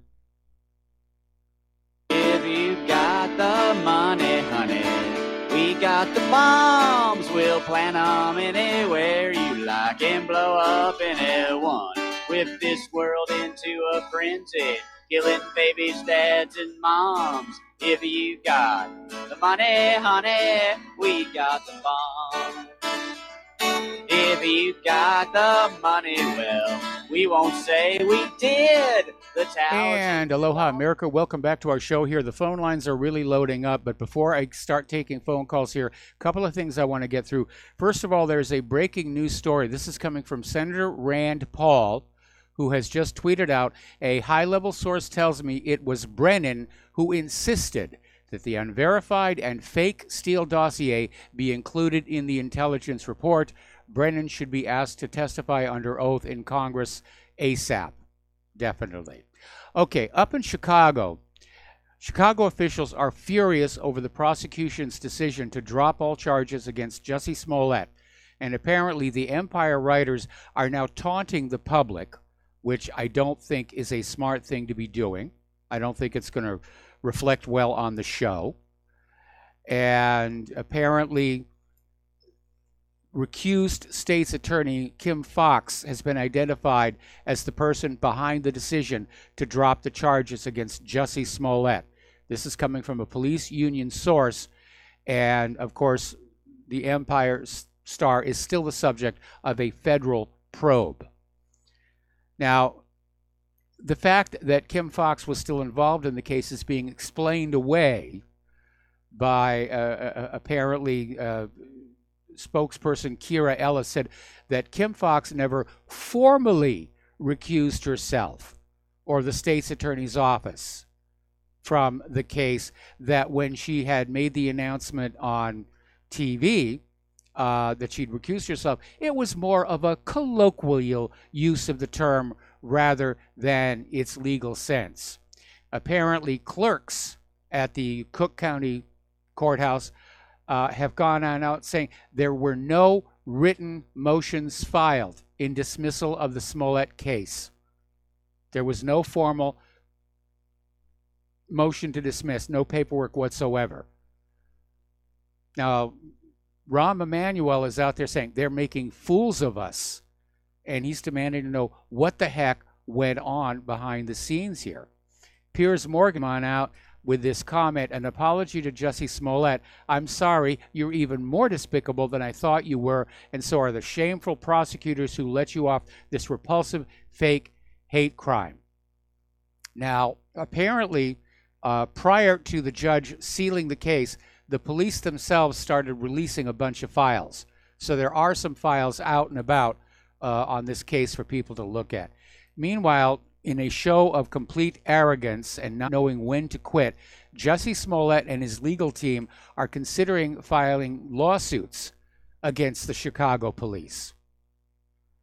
But Jussie Smollett is walking free today, but not Chelsea Manning or Julian Assange. All right, we're going to take some phone calls, starting with Dan in Illinois. Aloha, Dan. Welcome to the show. What's on your mind? Hi, Mike. Yeah, real quick, this is how the media thing wrong. Back in 2014, during that first gas attack in Syria, that Christmas, I'm not a fan of Assad, but he actually went to a church there where the gassing supposedly took place and celebrated a Christian Christmas with these people in their church. I'm not a religious person, but to me, that says a lot. And these people I think he was supposed to be hiding in Russia under a desk, or he was dead at that time. So these people lie through their teeth. Yes. It's nonstop, and they won't stop. But that's all I got to say. All right, well, we've seen the observation before that the corporate media never learns from their past embarrassments. I mean, they were hugely embarrassed over Saddam's nuclear weapons. They were embarrassed over the claim God was gassing his own people. Now you've got the Russiagate hoax, but they are shameless. Victim, whereas in reverse, he's doing all the killing. And I mean by lying. I consider a liar and a murderer to be one and the same. Because when you can, through your actions, cause someone to disbelieve in you or disbelieve in anything, okay, that's just like killing their spirit to believe in what's right and what is just. Okay, to me, he's a straight-out psychopath. And let me just say this to the blacks or whoever, the gays or the half-Jewish blacks who want to support him. I'm going to take a quote from Star Trek: The Wrath of Khan. In this case, the needs of the many definitely outweigh the needs of the few, or this one. All right, but I was calling about Venezuela. Okay. And you reported earlier that Pompeo has requested a lot of funds to go after Venezuela. Well, the reporter Jim Stone is currently reporting that they really are about to go into Venezuela. Now, I picked up something earlier today from the so-called Associated Press. I call it Disassociated Press. Okay. They're reporting that while on the story that you reported earlier, that Guido was attacked trying to get to his car. At the same time, Trump announced that Russia and Putin had to get out of Venezuela. Guess who he's meeting with? Fabiana Rosales. That's Guido's wife. Yes. And now the Associated Press is reporting. I'm going to connect these dots. I'm going to go out on a limb and call this that this is what's going to happen. The Associated Press is reporting her to be a political force in the world. Guido, I hope you realize what I just realized. You've outlived your usefulness. Don't be surprised if you get knocked off and they use your wife as a battering cry. All right. Now, one more thing about calling media, corporate media getting it wrong, and you getting it right. The independent media. Let's just rephrase that. You had the balls to tell the truth. Where it is their nature to lie. Okay, to get something wrong means you tried to get it right and you just failed. No, they purposely lied. This is who and what they are. And I don't know why, I once had a chance to date a reporter, and I was a little nervous about it because she was a little famous. And a friend to me said, I don't know why you're so nervous about it. You're known to be a person of truth. She has to look in the camera and lie every night. So maybe you should look at going on into this thing on a higher level than her. And from that point on, it made sense to me. But that's all I want to say. Thank you very much. All right. Well, thank you very much here. And I hope Jim Stone is wrong, because if the United States militarily goes into Venezuela, it's going to be another Vietnam. It's going to be another Syria. Russia's already said they'll turn it into a war of attrition. And historically, the United States does not do well in jungle warfare. Think Vietnam, think Korea. So it is a mess. It is absolutely a mess. Now, I did see that TV segment where Donald Trump had Guido's wife at the White House and basically was describing her as the First Lady of Venezuela, trying to just continue to sell this idea that Guido is the president of Venezuela. And after all these other wars and things, I hope people aren't buying it. Anyway, let's take some more phone calls. James in Sacramento, aloha. Welcome to the show. What's on your mind? Hey, aloha, Mr. Mike. Hey, I just had two things I wanted to say. One thing is, in that video, that guy at Christchurch. Yes. And I've never heard anybody mention this, but one of the things I noticed when I was watching the video was all of his rifles had slogans in white paint written on them. Yes. Did you notice that? Yeah, I did notice that. Yeah, and nobody talks about that. It was this weird, he's got like these slogans written on his rifles. And I'm like, okay, that hurt. I think I saw one article anyway, from the New Zealand press that mentioned it, but of course there's going to be no more official mention of this story anywhere. They want this thing to go away.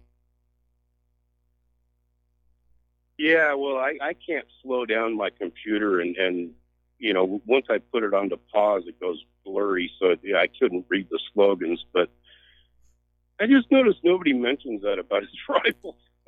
You know, I mean, come on, man. The guy had these weird. I just go like, what could we do with that money?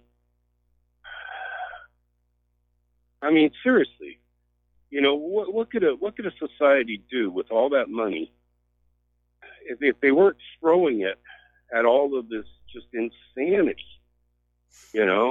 Well, and just always blows my mind. could fix up our infrastructure. We could have made sure those levees weren't going to collapse. I mean, anybody who was paying attention to the snowpack from this last winter had to know it was going to be a bad flood season. And somebody should have stood up and said, hey, we need to basically go on out and spend the money to make sure those levees are not going to collapse. And nobody did that. Yeah. It's climate change. Yeah. It's climate change. We can use it to get more. And the result of it is probably one of the greatest agricultural disasters to hit this country. Oh, Michael, we've got, I live right below Tahoe, and Tahoe has gotten like 40 feet of snow. I mean, it is so thick up there. It's just absolutely mind-blowing how thick the snow is. It's going to last until July 4th. They're going to keep the ski lifts open, Yeah. So, but anyway, going back to the money, I just trip out on, billions and trillions. And they're like, oh, well, we can't do anything for homeless vets or any, it just blows my mind. It's like, so who's pocketing all this money? The military-industrial complex is pocketing it. Wall Street is pocketing it. Israel's pocketing a lot of it. It's just being. And where does all that money come from? I mean, I pay 30% a year in taxes, so I'm just a small axe on a big tree, Well, most of that money is being borrowed. That's the problem. The United States government, they've got the income taxes, corporate taxes, tariffs, import duties. I mean, all of that stuff that they raise money with. And when they've spent all of that, they just go to the Federal Reserve and say, print up some more for us. And, somebody down the future will pay it all back with interest. That's right. Yeah, I was at the store the other day, and they were talking about $100 bill counterfeits being passed around, and I told the gal at the counter, I said, the Federal Reserve is the only people that's allowed to counterfeit money. They don't want any competition. Yes, true. All right, buddy, I'll let you go, man. Thanks a lot for your show, bro. All right, thanks an awful lot for the phone call. We're going to switch over to Tom in Florida. Aloha, Tom. Welcome to the show. What's on your mind? Yeah, good day, Michael. Michael, in the logical sense, let's talk about Smollett and the letter. The FBI, why would they even allow the 16 charges to drop until that FBI had studied the letter? Where was the powder? The powder was in the letter. I don't care if it was sugar. Smollett wrote that letter to himself right there. It's 5 years in a slammer for writing that letter. Now, let's get back to Smollett again on the charges. Chicago PD did a thorough investigation. They used 16 detectives, and you're trying to tell me I think they spent over $1.5 million, and this guy's going to pay $10,000 to get off? And actually, when he's trying to start a race war in this country, and all Trump supporters are all a bunch of haters and this and that, he's the commander-in-chief of the armed forces of the United States. And, Michael, let me tell you something. With the last caller, before the last one, was talking about Venezuela. Well, let me tell you something. Venezuela, if you know what the Monroe Doctrine stands for, Donald Trump cannot allow Russia to come in to the South American continent and take over Venezuela. That's bullcrap to me. Brazil would not allow that because Trump and Brazil would probably team up. Russia is trying. Hang on, Tom. I don't think Russia had any intention of coming on in and taking over Venezuela. They're business partners. Russia's got economic interests in there, but that's not taking the country over. The issue is it's the United States that is taking over countries. And by the way, the Monroe Doctrine does not cover places like Iraq and Syria and Libya and Afghanistan. So don't Monroe Doctrine me. You're right, Michael. You're right. You're right about that. I'm talking about South America. But, Michael, again, I told you in the past, who's propping up Maduro is Cuba. The Cuban intelligence apparatus is in Venezuela, not the Venezuelans, okay? We know that. Look, they don't even have cooking oil in Cuba. I can tell you that right now. Oh, wait a minute, Tom, you got to stop calling in here with all of this stuff that you're picking up off of Twitter feeds here, because there have been reporters in Venezuela who have gone into the supermarkets with cameras, and they're seeing there's all kinds of product there, including cooking oil, including toothpaste. There's people in there, buying product. And Michael, I didn't say Cuba. I didn't say Venezuela. I said Cuba doesn't have cooking oil. I didn't say Venezuela. I said Cuba doesn't have cooking oil because Venezuela's not shipping over a lot of stuff now because of what's going on over there. Cuba is the one that's suffering, not Venezuela. I didn't say Venezuela. Okay, I stand corrected on that one. But the reason Cuba is suffering is because the United States has, for going on, 60 years now, maintained a blockade and embargo against Cuba in their petty little revenge for the Bay of Pigs. I agree. I understand that, Michael. But getting back to Venezuela, it's supposedly Venezuela has a duly elected government by the voters. I don't know how it actually went down with Guaido, but from what I'm hearing in all the press here in South Florida, when they talk about it, because remember, we're right here. They have little Venezuela over here. Like They have a little Cuba here in Miami. But I can tell you this, Michael, when it comes to Venezuela, I guess there is a duly elected government. It was elected by the voters, and this guy Maduro don't want to step down. Well, that is a dictatorship, because if the guy's not going to step down and let the dual process of the vote Wait a minute, Tom. Okay. First of all, Tom, I'm here waiting. Maduro won the election. All right, we're going to let you go.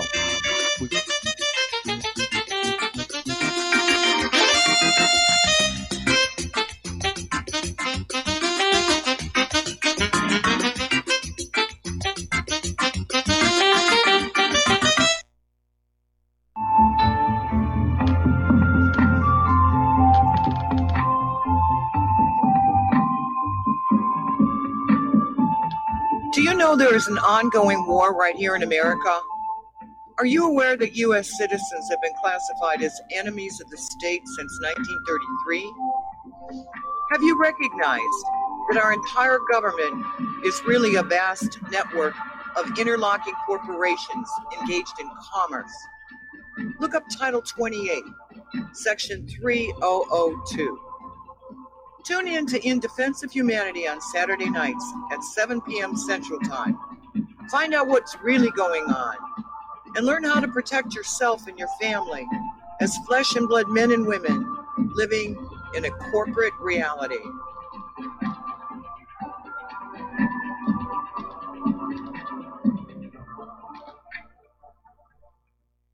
It happens more often than we can imagine. In my case, I was sitting at home, and out of nowhere, I just started feeling uncomfortable. Then it got worse, and I started perspiring. I tried to ignore it, but I waited too long. The chest pain came as we were driving to the hospital emergency. I felt my life clock begin to tick. I barely survived. There was lots of damage done to my heart. What do I do now? I was lucky. I took a leap of faith and tried a 7-herb formula with hawthorn, garlic, cayenne, and more called Extendivite. Herbs have been used for thousands of years to keep us healthy. If you're not using Extendivite as a preventative supplement, maybe it's time to start. To order, call 1-877-928-8822 or visit heartdrop.com. Extend your life with Extendovite.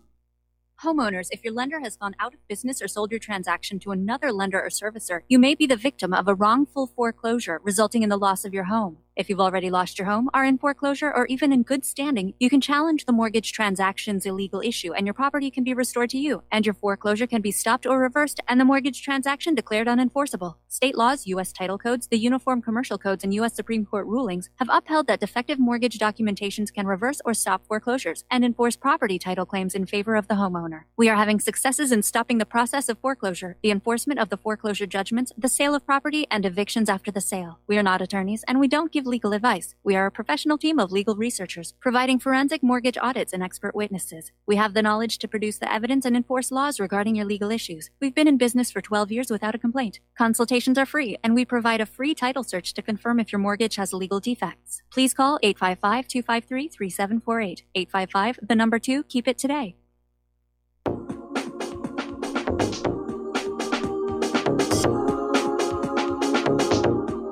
What really happened with your host, Mike Rivero. You're listening to the Republic Broadcasting Network. Here is your host, Michael Rivero. And aloha, America. Welcome back to our show here. And we're going to go back to the phones to another Tom. This is a different Tom. This one's in Connecticut. So aloha, Tom. Welcome to the show. What's on your mind? I find it very odd that the person who screamed the loudest about Russian interference, Hillary Clinton, has not made any statements at all. Her mouth has kind of been shut. Yeah, she's only made one statement since the Mueller report came out, and that was about climate change. And she was supposed to have all the slam dunk evidence to show this was absolutely the truth. And it's just very, very, very compelling to think that she has nothing to say about this. Yes. But anyway, that's all I got to say today. Thanks, Mike. Take care. All right, thanks an awful lot here. We're going to switch over to Michael in New York. Aloha, Michael. Welcome to the show. What's on your mind? Aloha, Michael. Well, I'm going to get to Smollett, but I think Hillary's got to lay low now that the spotlight's off Trump and maybe going back on her with Benghazi and Uranium One and her Russian connections and collusion. I think that's why she's kind of being timid again. And hopefully that spotlight's going to shine bright on her as it should and get her, Barry Soetoro, and the rest for a high treason with the Uranium One scandal and get her on the Benghazi massacre as well while she was Secretary of State. Yes. You know, the Tom that called in about Venezuela and Russia, I know Tom, I'm sure, is a patriot, and all patriots, we got to remember, our mandate as a constitutional republic is not to be the policeman of the world. Let all the countries, all these other governments, let all the people of these other countries, let them figure out their own problems. If they want to try socialism, whatever, and it don't work out, let them resolve it all. If they want us to help them in some kind of fashion of support that we feel we can offer, okay, fine. But Russia's not our enemy. Russia is no longer communist. We ought to get out of Russia's backyard as well. I mean, let's not be hypocrites. If we don't want Russia in our backyard, let's get out of their backyard in military respect. Especially with Barry Soetoro and then even G.W. Bush. They were building up troops all along Russia-Ukraine area, interfering with Ukraine, trying to get them to rebel, et cetera, et cetera. So let's just realize as Americans, our mandate is to take care of ourselves, secure our borders, and as hell unleashes in these other countries because they can't get it together, let's make sure our borders are secure so they don't start invading us like they're doing in Europe under this refugee UN crap. And on Smollett, I hope, I don't know, Michael, I haven't been keeping up with it. Maybe somebody has come out from like Trump's administration or Trump himself or some higher courts going after the judge and Smollett, saying that this is, again, a criminal activity to undermine a legitimate case that the Chicago police have presented as clear criminal activity from this guy Smollett. And if nobody's doing that yet from Trump or any higher court in Illinois, etc., that also is a signal that this is pathetic. Because somebody should be going after that judge, Smollett, and anybody else trying to just let this skate away while others have been persecuted far worse for accused of doing much less than this Smollett character's gotten away with. Absolutely. And Michael, I'm sorry, I'm going to have to let you go. We got to take a station break, and we'll be back with hour number 3 after these few words.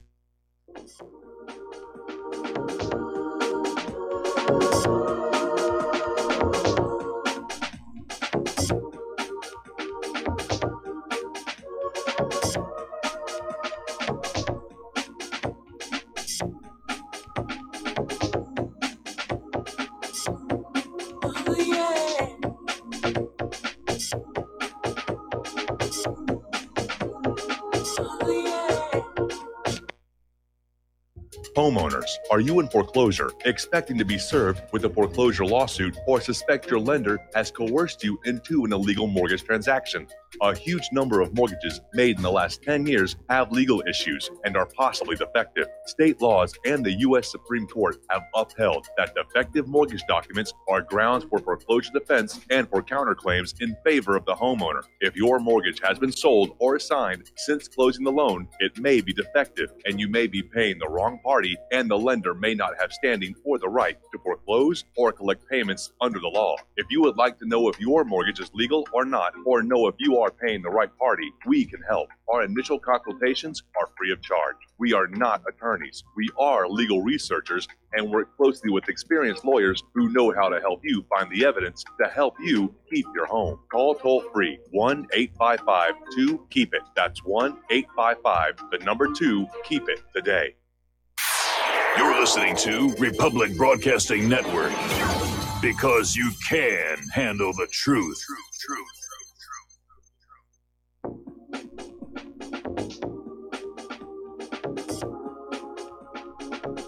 What really happened with your host, Mike Rivero, because World War III is a really bad idea. Here is your host, Michael Rivero. And aloha, America. Welcome back to our show, hour number 3. The phone lines are open, and we're going to take some phone calls here, starting with Robert in California. Aloha, Robert. Welcome to the show. What's on your mind? Aloha, Mike. I hope you and Claire are doing well. We're doing okay, thank you. Oh, good. Yeah, meanwhile, our government isn't. They're in trouble. They're tearing themselves apart. Well, something keeps coming to my mind. And, I was one of those people that started noticing this early on, like years ago. But isn't it getting to the point where there's enough populace realizing the corruption in our government now that, people will stop paying it mind? When are we going to stand up and start doing something about this? Well, or are we going to watch our country just fall apart? Right now, we're glancing over our shoulder to make sure we're not being followed by whoever it is we're being told we should be afraid of. And that's really what's going on with all of this, fanning up race hate, getting the gays and the straights angry at each other, men against women. The U.S. government is trying to fragment the U.S. population so that we can't pull together and stand up as a single American people to oppose them. And it's an old, dirty trick. They were pulling it back in the 1960s during COINTELPRO, and I wish people would really wise up to that. And even with this political correctness stuff about, everybody being offended, so that we're afraid to speak out on any topic because somebody might be offended. Well, I think that comedian from Australia, I'm blanking his name, Stephen something, had it right. Be offended. I don't care. Because you can't have free speech. Oh, no, you're right. And an offense-free environment. No, you're absolutely right. One of the biggest bases of our freedom of speech is to be able to say what we want, and if somebody doesn't like it, they're welcome to ignore it and go on with their lives. Oh, God, and this Jesse Smollett thing is just starting to make me be really upset with people who like to lie.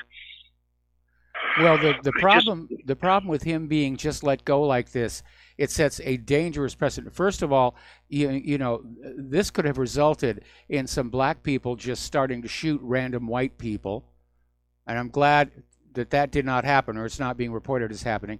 But this is now sending a message that it's okay to fake hate crimes and get media attention, as long as it's pushing the agenda of there's a race war and white people are bad and Trump supporters are bad, or heterosexuals are bad. Let me see if I cover all the bases. Or anti-Semites are bad. And the guy just skates. I mean, this cost him about $10,000, but he makes a lot of money off of his gig with Empire. Yeah, I really hope they're about done with him. I noticed the actors on the Empire set are kind of split about the whole thing, and I don't want to hash over it. I'm actually not really interested in giving Mr. Smollett any airtime, but, the whole precedent, it's like you said, man, we've got such a chance for other people to repeat this process right now that we're looking at a dangerous situation. Agreed. And I'm just really hoping that there is a way that we can actually rein this in. I mean, we need a whole lot more public involvement. Obviously, that's not happening. I just don't even know what to say about it. I keep trying to talk to my neighbors, and I have the disadvantage of living in California. Most of my neighbors are liberals. They're ready to call the cops on me when I try to tell them the truth. Yeah, I've run into that here in Hawaii. And, liberals, for all this talk about inclusion and diversity, they as a group tend to be very closed-minded to anything but the liberal universe. They're not willing to listen to other points of view, and I don't know. I think they want to include every one of us. I think they want to include all of us onto a roster so they can track us and subjugate us to their authority. And they want to include every one of us. They want to include us all as long as we're willing to convert to liberalism. Yeah. Well, Mike, that's about all I got today. I really appreciate what you guys do, and God bless you, man. All right, thanks an awful lot. We're going to let you go and switch over to Joe in California. Aloha, Joe. Welcome to the show. What's on your mind? Aloha, Mike. Mike, I have a question on the Mueller report. I got in a little late. Just wanted to ask you first, you mentioned numerous times that you were once a magician. Yes. Did you have a signature trick? Boy, that's going back a long way. I mean, this is how I paid for my college education. I invented a few small card tricks, and I got to work the amusement park circuits. I got to do the Playboy Mansion, and when I was in Great Britain, I got to visit the Magic Circle, which is their private magicians club, like the Hollywood Magic Castle, because there's sort of a reciprocity agreement. And I actually got to meet Prince Charles there. And apparently he was into magic all those many years ago. And I taught him something that I'd invented.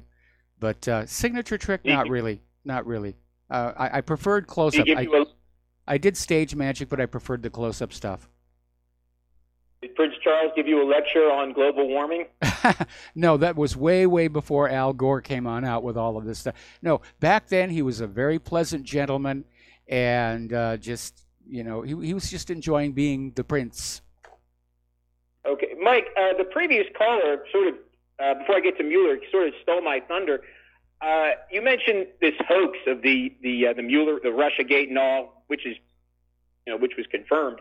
But I think there's a bigger hoax, and the previous caller referenced this, that most Americans, a lot less than in past years, but most Americans are under this spell that we still live in a democracy and the U.S. is a source of good around the world. That's a problem. I'm wondering if they're going to be, or more and more people need to be disabused of that idea. Well, this nation was never intended to be a democracy. We're a republic with a democratically elected leadership that is supposed to be held to limited power. That part hasn't worked out very well. As far as the United States being a source for good in the world, it's kind of hard to imagine anybody that is paying attention to what's going on still thinking that that's true. The problem is most people either aren't paying attention or they're still watching the corporate media. That's the problem. Well, that's going to change. I mean, if you look at Rachel Maddow's numbers just since Monday, I think the American people just had their grand awakening, their Buddha on the road moment relative to the corporate media. I think we're going to see numbers dropping all over the place. I hope so. On the Mueller report, I'm just curious. I mean, why isn't it being released to the public? I mean, I feel like the public, we paid for it. We paid the salary of Mueller and his army of Democratic lawyers and aides and assistants. Why? I mean, haven't prior reports by independent counsels been released to the public? I mean, I recall some have, some have not. Some have, some have not. There's always that thing about, national security, and we have to keep it secret here. But Trump wants the report made public. The Republicans want it made public. Apparently, the Democrats are now flipping, and they don't want it released. And I just saw a crawl on Fox News where apparently Barr is now talking about a timeline for the release of the full report. And also on Fox News, Judge Napolitano, who was right on top with pushing this whole Russiagate thing. His response to the Mueller report is saying, just you wait until the full report is out. There's evidence of conspiracy in there, and Trump's opponents are going to have a field day. Conspiracy to do what? Mueller found nothing. And it's like this whole thing. Who said that? They're talking about, they're pushing conspiracy to do nothing and obstruction of justice in a case where no crime was committed. I mean, that's how desperate these people are.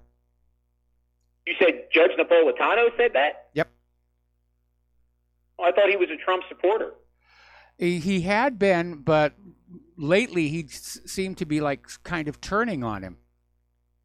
Maybe he's upset because he got passed over for the Supreme Court. Yeah, I think that's exactly when it happened. Thanks, Mike.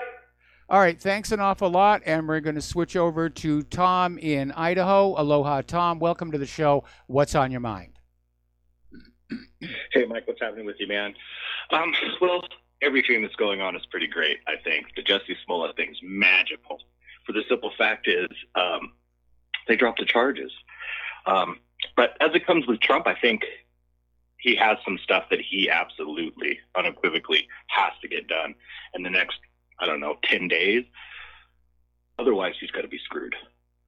But I agree. I could be wrong. I mean, this is his moment, and he should be taking advantage of it. Instead, he's out there, with Guido's wife and treating her like the First Lady of Venezuela.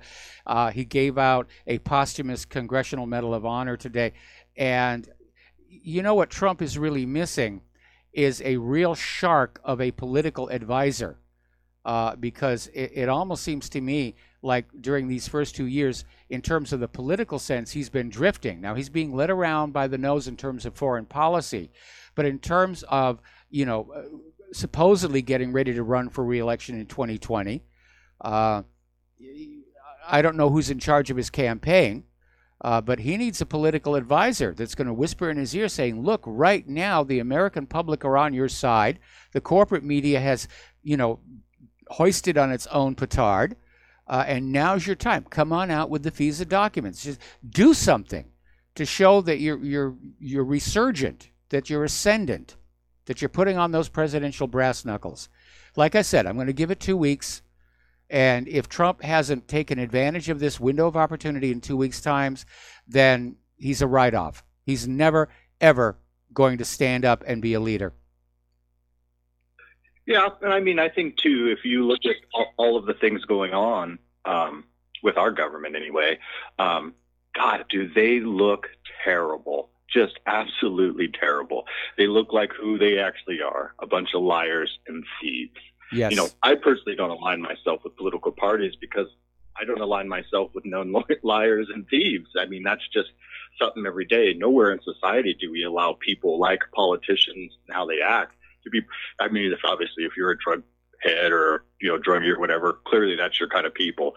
But the average person would never allow somebody like these politicians to be part of their life. With the Smollett thing, good God Almighty, you've got to be kidding me. Look at the optics on that. That is terrible. And then just everything. Oh no, he's lying. Mueller's a Russian agent. Yeah, they got that. Now they're saying clue. He's incompetent.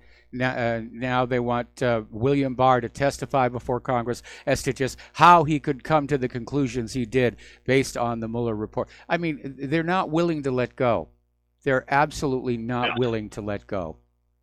Well, when you lie, you have to keep up with it. Yes, you and do. That just compounds the lie to more lies to more lies. To me personally, I think it's great that's what's happened, but it also further reiterates to me, in my opinion, that we are headed for a government collapse pretty quick. Because if you look at all of the stuff that's going on, you have these states saying, "Oh, we're not going to put Trump on the docket," and all this stuff. Where do they think that's going to lead them? And like you were talking about earlier about how Google skewed searches and yes. All this other stuff that was going on. Yeah, maybe we should do the mid-election, the midterms over again. For the simple fact is, I think that it would be a lot harder for the opposition people to create some environment to where they are in control of everything. So say we had it in a week. That's not enough time for them to get their stuff together and, do some fraud stuff. But, who knows? I think it's great. I don't care. I think they're all liars and thieves. Even guys like Rand Paul, who seemingly comes off as a legitimate guy and all that stuff, he knows what happens.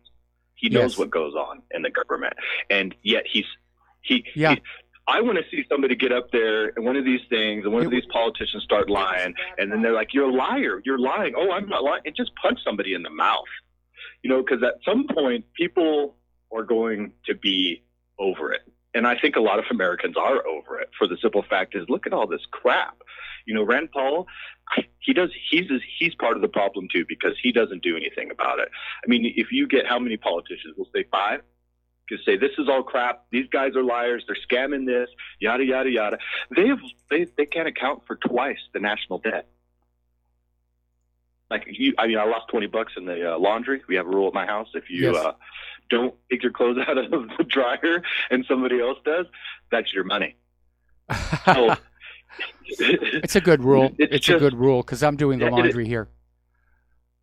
Well, it makes people do their own laundry. It's just crazy. I just can't believe the level of what's going on. And, there is also something, I don't know if you know about this, but there is a Middle East cat. I forget what his name is. He's quite popular.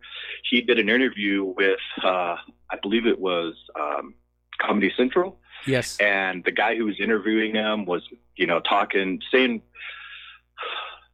basically kind of somewhat Middle Eastern racial slurs, and they try to edit the interview to make this Middle East guy look bad. And I'm sure somebody will bring it up, but he actually set his phone down and had a recording the entire time.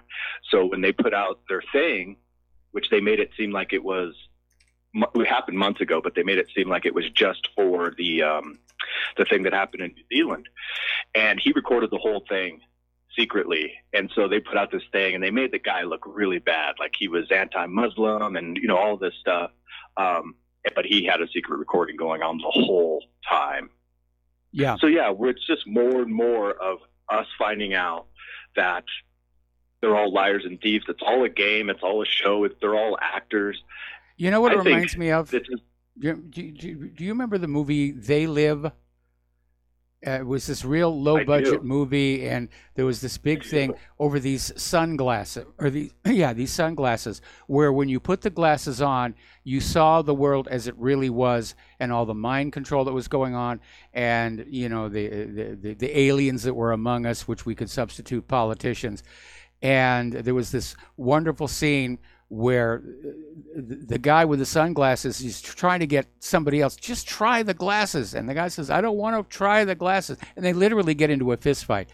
And we're seeing a lot of that right now. But bit by bit, I think the American people are waking up. And I think the full ramifications of the corporate media's embarrassment over the Mueller report have yet to play out. I think for a lot of people, it's still settling in. There are probably a lot of people who are, just now catching up to it, where their friends are saying, do you understand what happened on Monday? The Mueller report came out, and there was no Trump-Russia collusion. The corporate media lied to us. Again, look at Rachel Maddow's numbers, and I think we're probably going to see a similar drop in numbers across all of the corporate media. Well, yeah, too. And you got a lot of people, because, you intermix with people. And so you have a lot of people, you're at bars, restaurants, whatever, at work, and people are talking about, oh, Trump is. Well, what do they say now? I think they've kind of come to this point to where they're like, ooh, okay, maybe I was bamboozled, because, they were talking. I mean, somebody did a video, and I think it was like over 300 times or something like that over the last 2 years, that all of these liberal-leaning, well, they're all liberal-leaning now, even Fox News.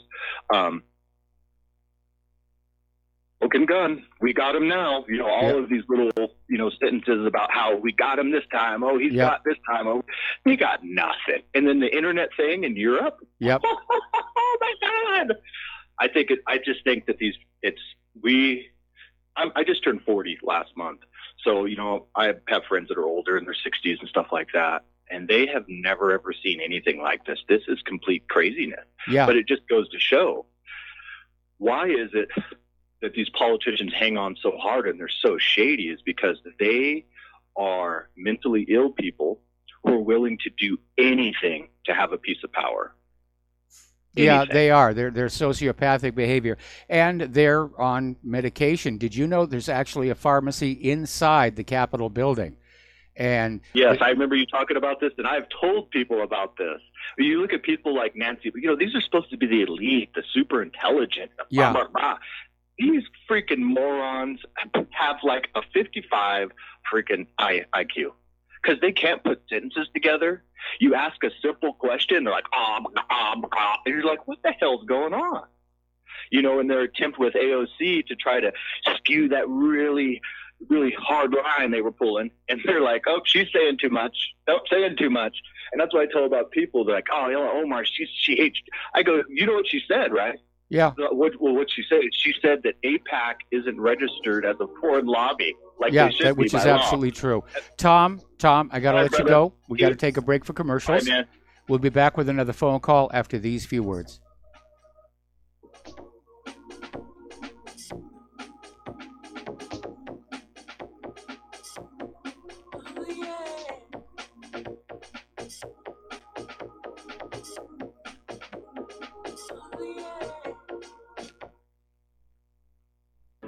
Many people write us about their experience with Extendivite. Allow me to read you some from Amazon.com.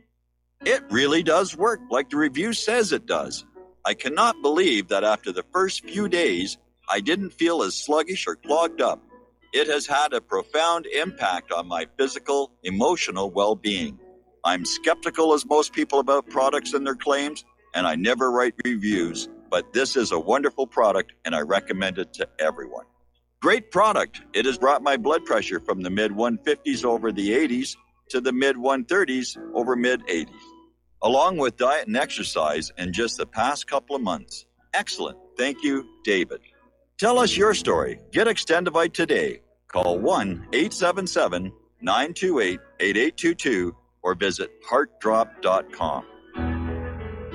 Extend your life with Extendovite. Folks, we're living in a world the likes of which we've never perceived any clearer than we do now. The plan for global governance has been in the works for generations and would have likely been achieved by now, but for the fact that the globalists left open their Achilles heel. With all their tools, Federal Reserve System, fiat currency, no child left behind, and then Common Core education introduced to our schools to dumb us down, vaccines, pharmaceuticals to lobotomize us, GMO foods, insertion of compromised or bought and paid for politicians, judges, mainstream media propaganda, all pieced together like a puzzle designed to ultimately bring the world under submission. But with all their strategy, they forgot one thing: knowledge. And knowledge is power. With knowledge, their bombardment is nullified. Folks, with that, as brilliant and knowledgeable as you've become, among the wisest audience of any radio audience in the world, and you are, I want you to take a moment to reflect and ask yourself, how much of that knowledge did I obtain from Republic Broadcasting Network? How high has my consciousness been raised since I've been a listener? How fast am I now able to discriminate truth from fake news by being a Republic Broadcasting listener?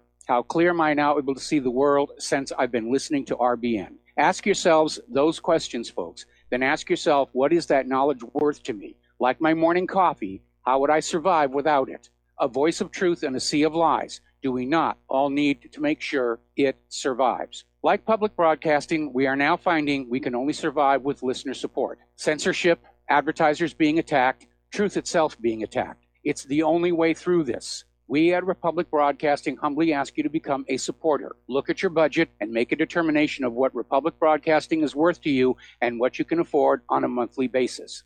Go to republicbroadcasting.org and pledge $20, $30, $40, $50, if possible, $100 a month or more if it's affordable. Click the donate button and become a regular monthly donor. Assure both us and yourself that Republic Broadcasting truth will continue to flow like that morning coffee. The network thanks you.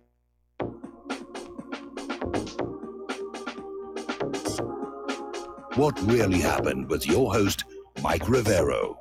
Join Mike on the air. Call toll-free 800-313-9443. 800-313-9443.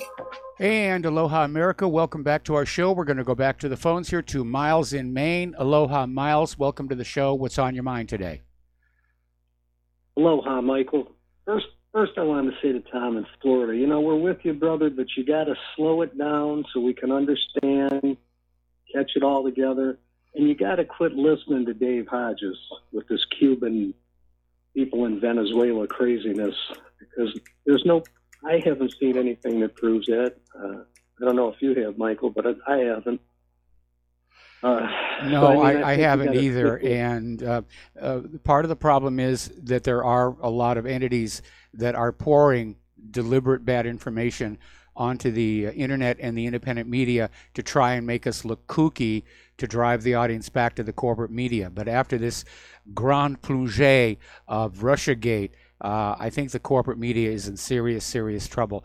And I know that my readership is going up, and we've got a good listenership at RBN. We don't know exactly what it is because we're not on Arbitron. I know that this show is the darling of the Part 15 hobby transmitters across the country, and thanks to you all for carrying my program. Yeah, you know, there, and I don't want to name names, but yeah, there are websites out there that exist solely to put out nonsensical stories. I saw one the other day which said that Queen Elizabeth had died, and you know, they're made to look like they're serious news sites. It's not a humor or satire site. It's not like it's The Onion where it's obvious what you're being told is, humor. And by the way, we're coming up on April Fool's Day, so everybody has to be extra vigilant that you're not being fed a joke story.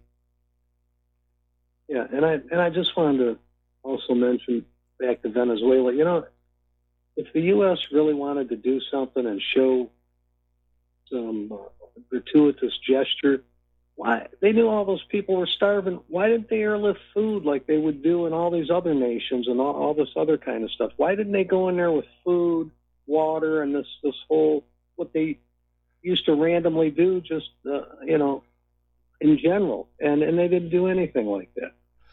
Well, they had that stunt they pulled at that one bridge between Colombia and Venezuela. But I mean, look at the utter hypocrisy. The reason the people of Venezuela are in such trouble right now, even before the U.S., trying to change their government, is decades of U.S. economic warfare and exploitation by the bankers.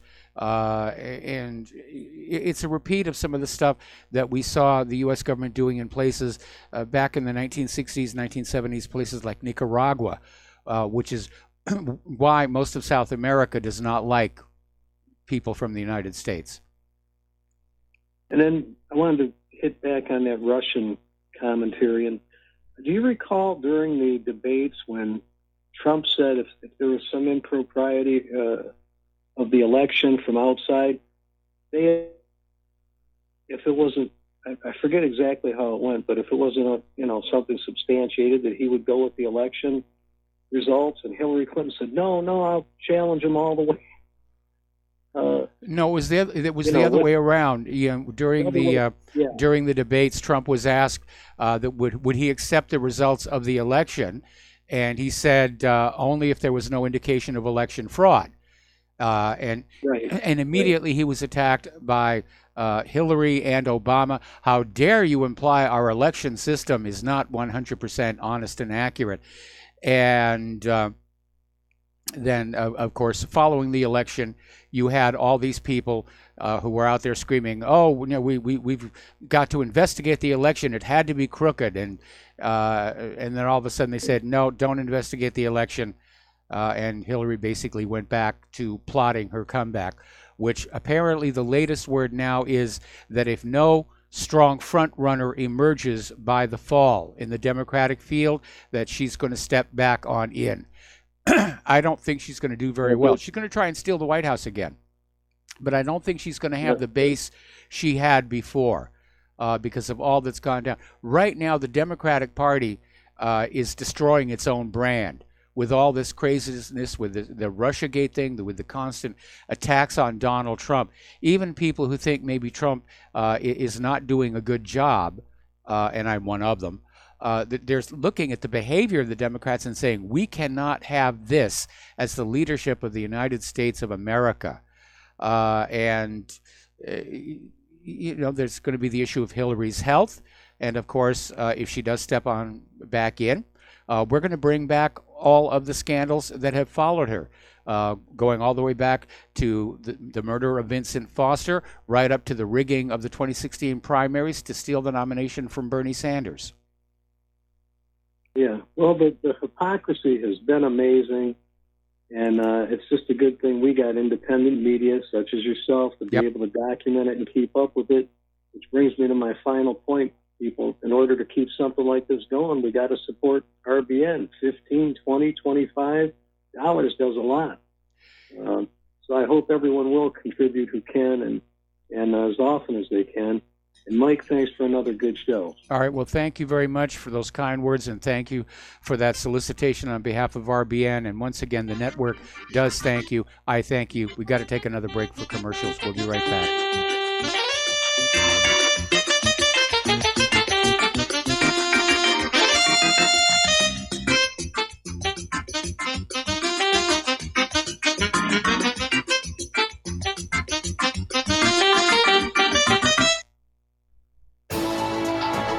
You are tuned in to the Republic Broadcasting Network. Visit our website by going to republicbroadcasting.org.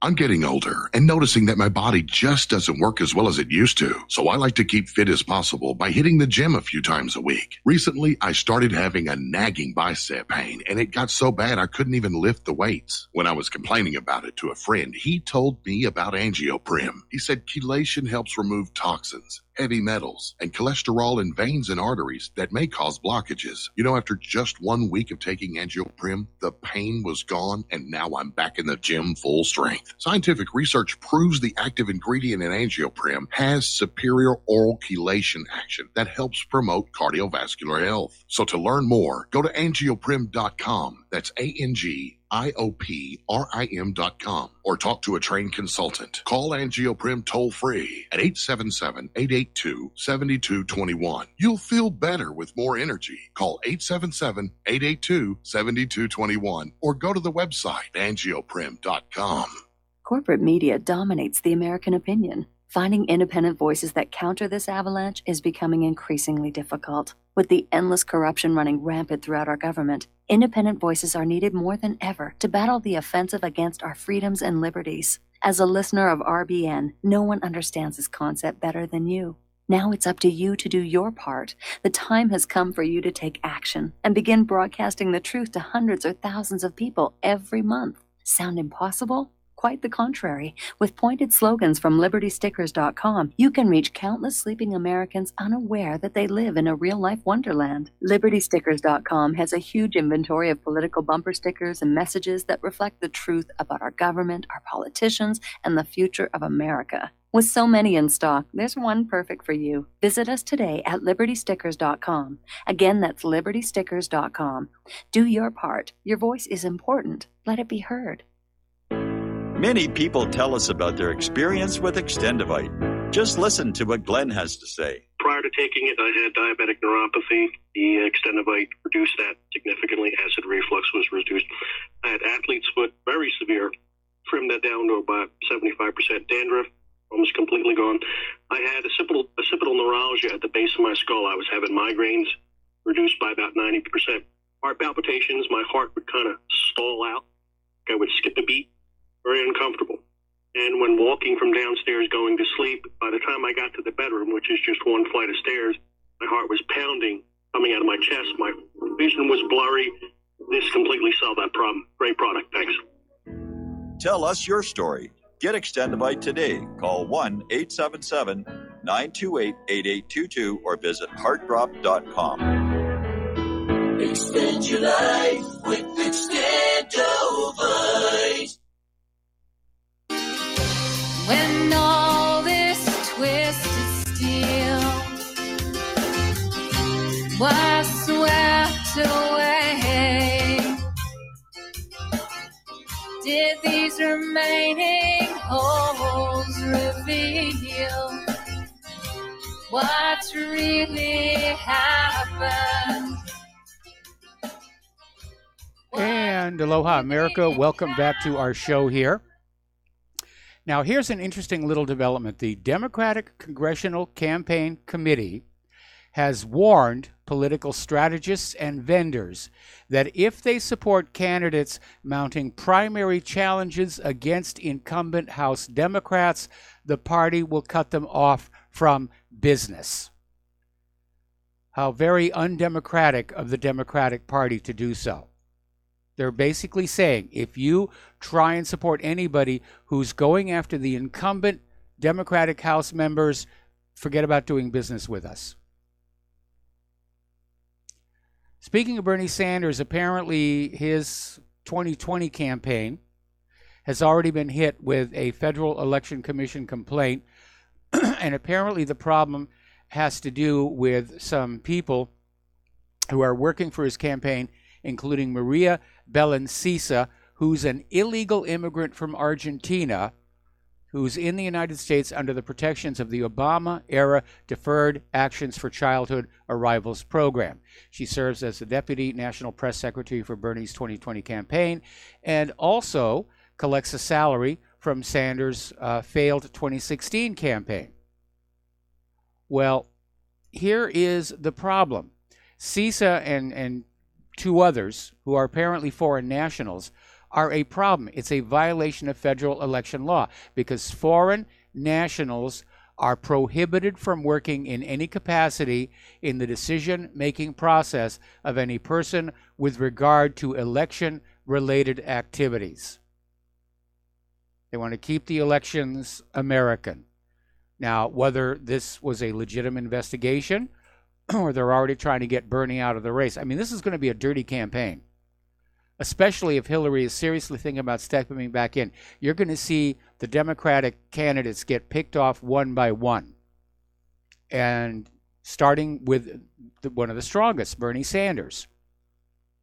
It's like what Richard Nixon did during his re-election with the creep and the dirty trick squad, where they basically derailed any Democrat who stood a chance of beating Nixon, to make sure that Nixon ran against George McGovern. And, of course, Nixon steamrolled over him, and then it all came out during the Watergate mess. Okay. Project Veritas is out with a new video. They're doing really good work. They continue to do really, really good work. And this new one has to do with voters who move from New York to Florida who are discovering that people in New York are still voting in their name. So there's still massive election fraud going on. This mess has got to be cleaned up. All right, let's talk a little bit about the economy here. Mortgage bankers suffered a record loss on originations in the fourth quarter, meaning fewer and fewer people are taking out mortgages. And I guess they're pretty desperate out there because now Fannie Mae is declaring support for illegal immigrants, mortgage borrowers who are here under the Deferred Action for Child Aliens Act. That's pretty darn desperate here. Half of older Americans have nothing in retirement savings. That's getting to be a major problem, especially with Social Security hovering on the edge of bankruptcy. And here is a good one. Apparently, Deutsche Bank has decided they're going to provide the U.S. House of Representatives with financial records related to President Donald Trump. And Representative Maxine Waters confirmed that a House investigation into the president's finances would involve details of the bank's relations with Trump. Again, they're coming back with more investigations. What are you investigating? What are you looking for? Oh, we don't know. We're just investigating. So apparently Trump borrowed millions over decades from Deutsche Bank, and they're now coming up with the paperwork. So Deutsche Bank does not respect its customers' privacy, which in my mind is a good reason not to do business with Deutsche Bank. Yesterday, we reported on how the Pentagon had identified or basically released $1 billion to go toward Trump's border wall. But apparently today, the U.S. House of Representatives Armed Services Committee basically blocked the plan. So again, the Democrats are just keeping that border open because, oh, they need those illegal immigrant voters. If all the illegals were shoved back over the border, or even if there was just a national voter ID law, the Democrats would be in real trouble in 2020. I mean, it's still only a guess how many illegal immigrants voted for Hillary in 2016, but it numbers in the millions. Over in Great Britain, Prime Minister Theresa May says that she will step down once Brexit is delivered. Once Parliament okays her deal and they move forward with the Brexit, she will step down. Her government is in trouble. Right now, there are 15 unfilled positions in her administration. She's just had resignation after resignation after resignation. Can't keep it put together. Now, on the lighter side of things, you know, March 29th was supposed to be the day Brexit was final. It's being delayed for a couple of weeks, but a lot of parties were being planned, and the attitude seems to be, let's go ahead and have the parties anyway. So March 29th, there's going to be parties all over Great Britain celebrating the impending arrival of Brexit. And let's see, event managers of a bash organized in Eastbourne, East Sussex, suggested that Brexit is happening whether we want it to or not, so we might as well be drunk. And that's the British for you. And I think looking at those celebrations might convince Parliament not to try and find a way to prevent Brexit at all, because then there will be yellow vests in the streets and it will be ugly. All right, let's talk about Captain Marvel. And the movie is out there. A lot of people are saying it is just pure pro-U.S. military propaganda. It's leftist in the extreme. And everybody's saying, well, you just hate Captain Marvel because she's female. No, that's not true.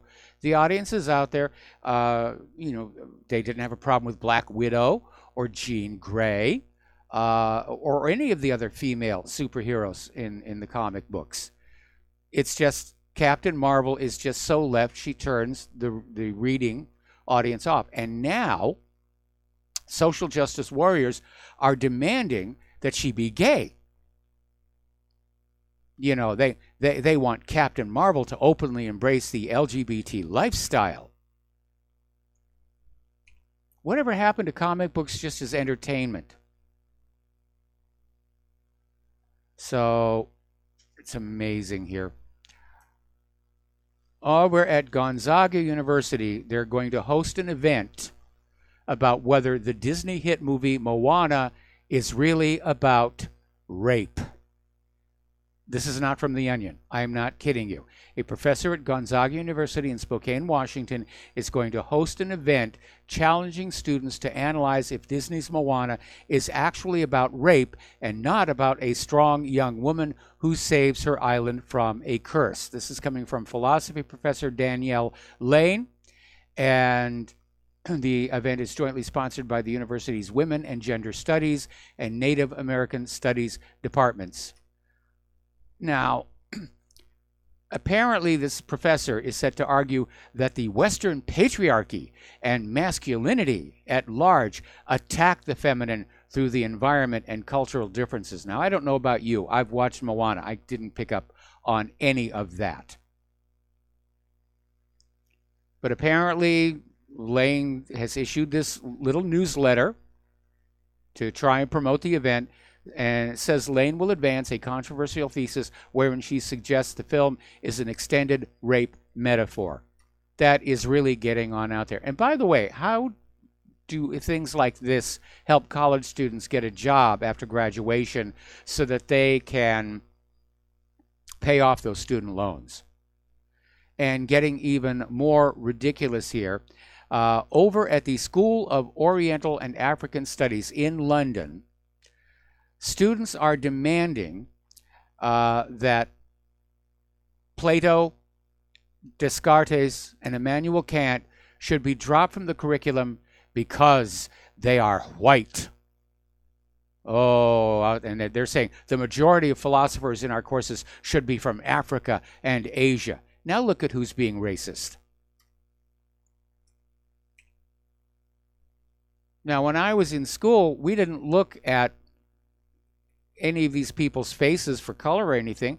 We looked at the quality of their thinking.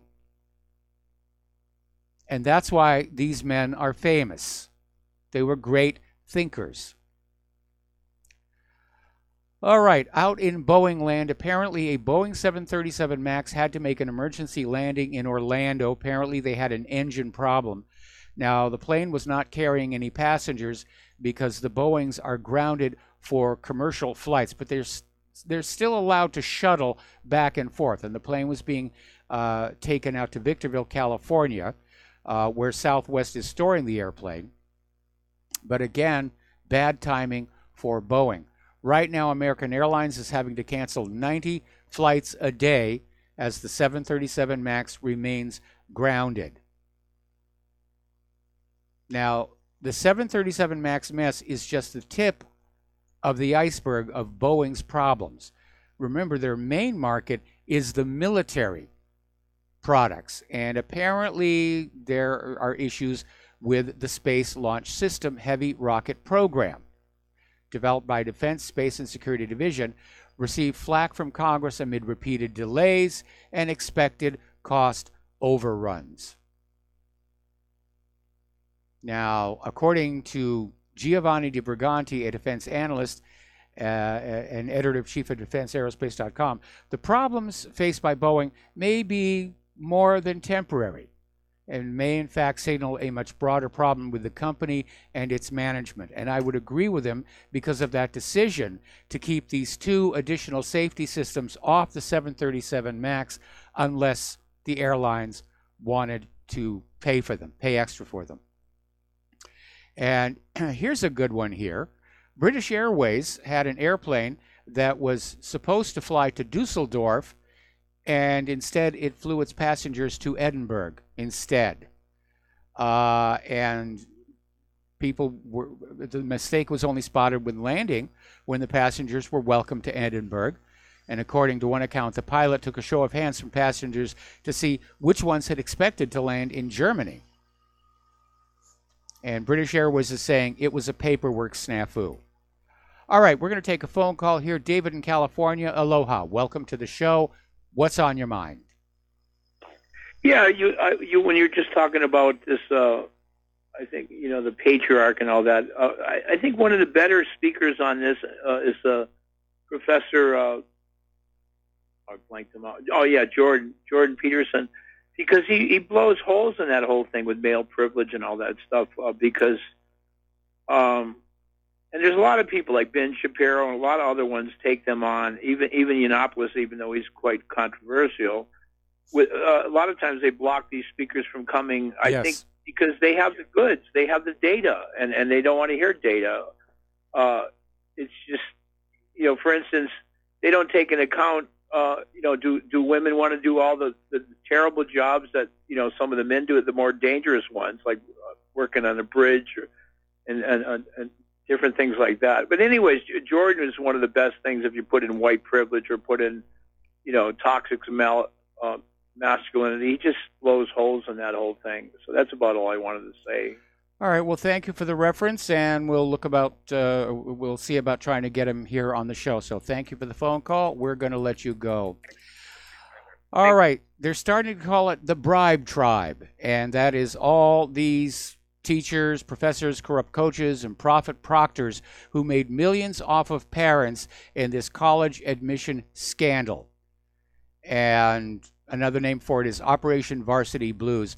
They're in court. They're all pleading not guilty. But apparently a dozen athletic coaches, test administrators, and others, including people who wrote term papers and took entrance exams on behalf of these rich kids, they're all in trouble. And this is a mess. It discredits the university system. These are some of the most prestigious universities in the country, the top universities, Yale, UCLA, places like that. And it's going to damage their reputation. It's damaging the reputation of American education as a whole, along with Common Core, which even Bill Gates now admits was a bad idea. And we're seeing the effect of Common Core. That whole flat earth thing, that nonsense out there. Apparently, Forbes did a poll and found that only 2/3 of respondents are convinced that the Earth is round. The others are kind of like not really sure. And believe it or not, the flat earthers are going to get their own reality TV show where they trudge on out to find the edge of the world. It's probably going to be as frustrating seeing a resolution to the show as The Mystery of Oak Island, where we keep hoping they're going to come up with something and they don't season after season after season.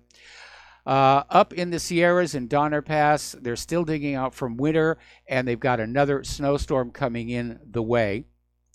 Over in Greenland, there's this major Greenland glacier that was kind of the poster child, for the fastest shrinking ice and snow mass that the global warming people were putting on out there. And sorry to report, the glacier is growing again. So NASA is saying, it's only temporary. It's only temporary. Human-caused global warming is real. It's only temporary. But what we're looking at right now is the world's greatest agricultural disaster here in the United States of America. The U.S. Army Corps of Engineers say rivers have breached at least a dozen levees in Nebraska, Iowa, and Missouri. And, of course, the politicians are out there saying, oh, it was climate change. It was climate change. They were shouting global warming. Why didn't you do something about it? Why didn't, instead of spending all this money on all these wars and blowing up all these other countries, go on out there and work on this critical infrastructure? Because we knew since last autumn this was going to be a bad winter. There was going to be a lot of snow. And when snow melts, there's a lot of floodwater. And nobody did anything about it. And now we have farm fields that are drowned probably till May, which means no crops coming from them. 1 million calves have drowned, which means the beef market is decimated. There are going to be food shortages in this country. So yeah, come on, illegal immigrants, pour on in here and help strain our food supply even more. We'll be right back.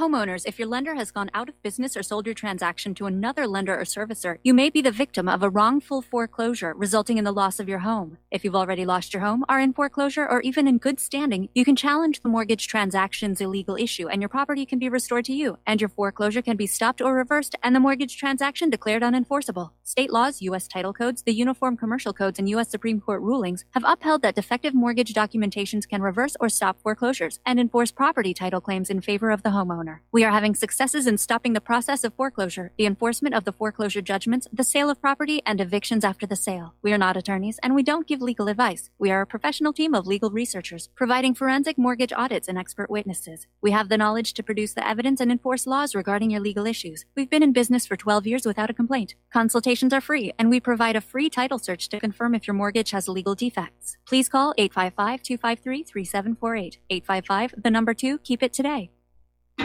Without the right accessories, any guy can be off the mark. Whether you've invested thousands in your arsenal or you own a single trusted firearm, a visit to AROutfitting.com is in order. It's one of the finest online selections of tactical optics and AR parts and add-ons, like EOTech, quick target acquisition with no peripheral loss. Browse the full range of Nikon scopes and binoculars. AROutfitting.com can illuminate your world with Streamlight gun-mounted lights from keychain to large handhelds up to 1,100 lumens. Find some stability with Battenfield Tactical Bipods. AirOutfitting.com has CMMG gun parts, barrels, assemblies, handguards, part kits, and more, plus mag-full clips and magazines. I know I've got you excited, so take a breath. Head to AirOutfitting.com. The site's super easy to navigate and features a ton of technical info, including links to manuals. We also welcome vendor and manufacturer inquiries. Remember, if you don't see it, we can get it at AROutfitting.com. Tired of being lied to by mass media? It's growing more and more apparent today that news is received less and less through standard media outlets. Even with a growing audience every day, RBN is beginning to direct more efforts into social media. Social media and the use of the internet is fast becoming the primary source of people for news, regardless of demographic. RBN has set out to provide some of the best news on the internet through republicbroadcasting.org, and also has begun to use the tools to our advantage by way of social media. Republic Broadcasting is now operating a Facebook page to function as yet another avenue to have our collective voice reach new audiences across not only America, but across the globe as well. The Facebook page features not only news, but also an RBN player to listen to our broadcasts.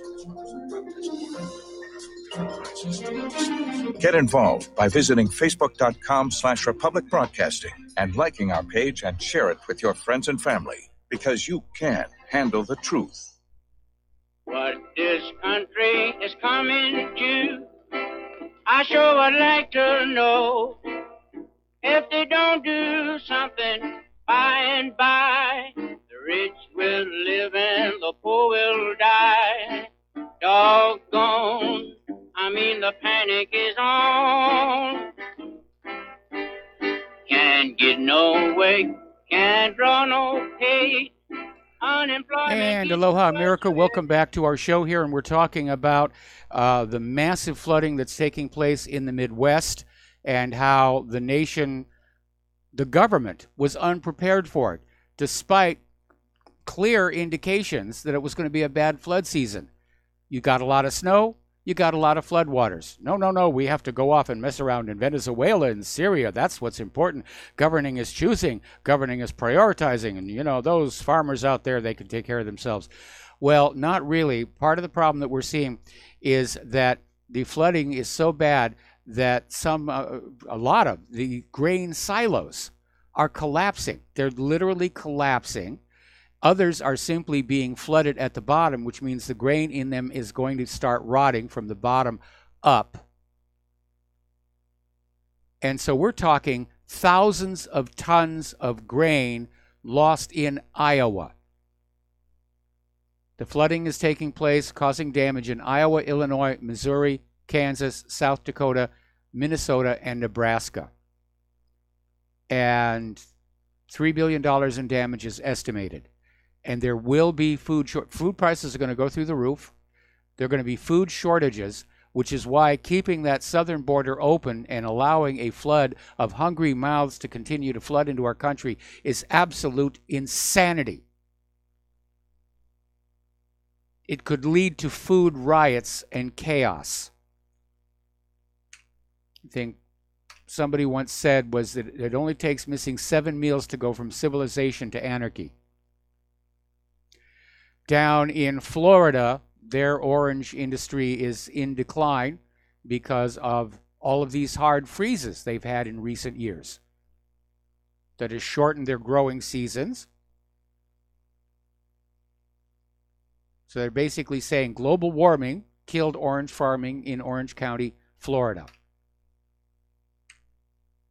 They just wanted to push that idea. Human-caused global warming. Global warming. What's all that snow? Forget about the snow. Just say global warming, carbon tax, obedience to a global environmental authority. That's all you need to think about. Don't look out the window. Don't look at the snow and ice. Insane. Just insane. NASA had to scrap their first ever all-woman spacewalk. Normally the spacewalks are done either with 2 men or a man and a woman. This was going to be the first ever all-woman spacewalk. Had nothing to do with sexism. One of the female astronauts decided she wanted a suit in a smaller size, and there wasn't time to get the suit configured in time for the walk, which took place last Friday. So little bit of silliness here. Okay, Asus software update platform was hacked, used to spread malware. This is coming from Kaspersky Labs. It really is out of control. By the way, there is a new system out there to try and protect email from spam and domain spoofing. It's called DMARC. You can find out about it at dmarc.org. It's a real pain to use. But it's apparently the way the industry is trying to fight back against all this abuse of our internet. Okay, there's the music. Time for me to get on out of here. And I assume that John Stadmiller is following along. So stay tuned for him. He's got lots of interesting things to share with you. Thank you all for donating to Republic Broadcasting. It was really great when we had that hardware meltdown earlier in the month. Please share what you learned here with everybody that you know. We'll be back tomorrow. Aloha, America.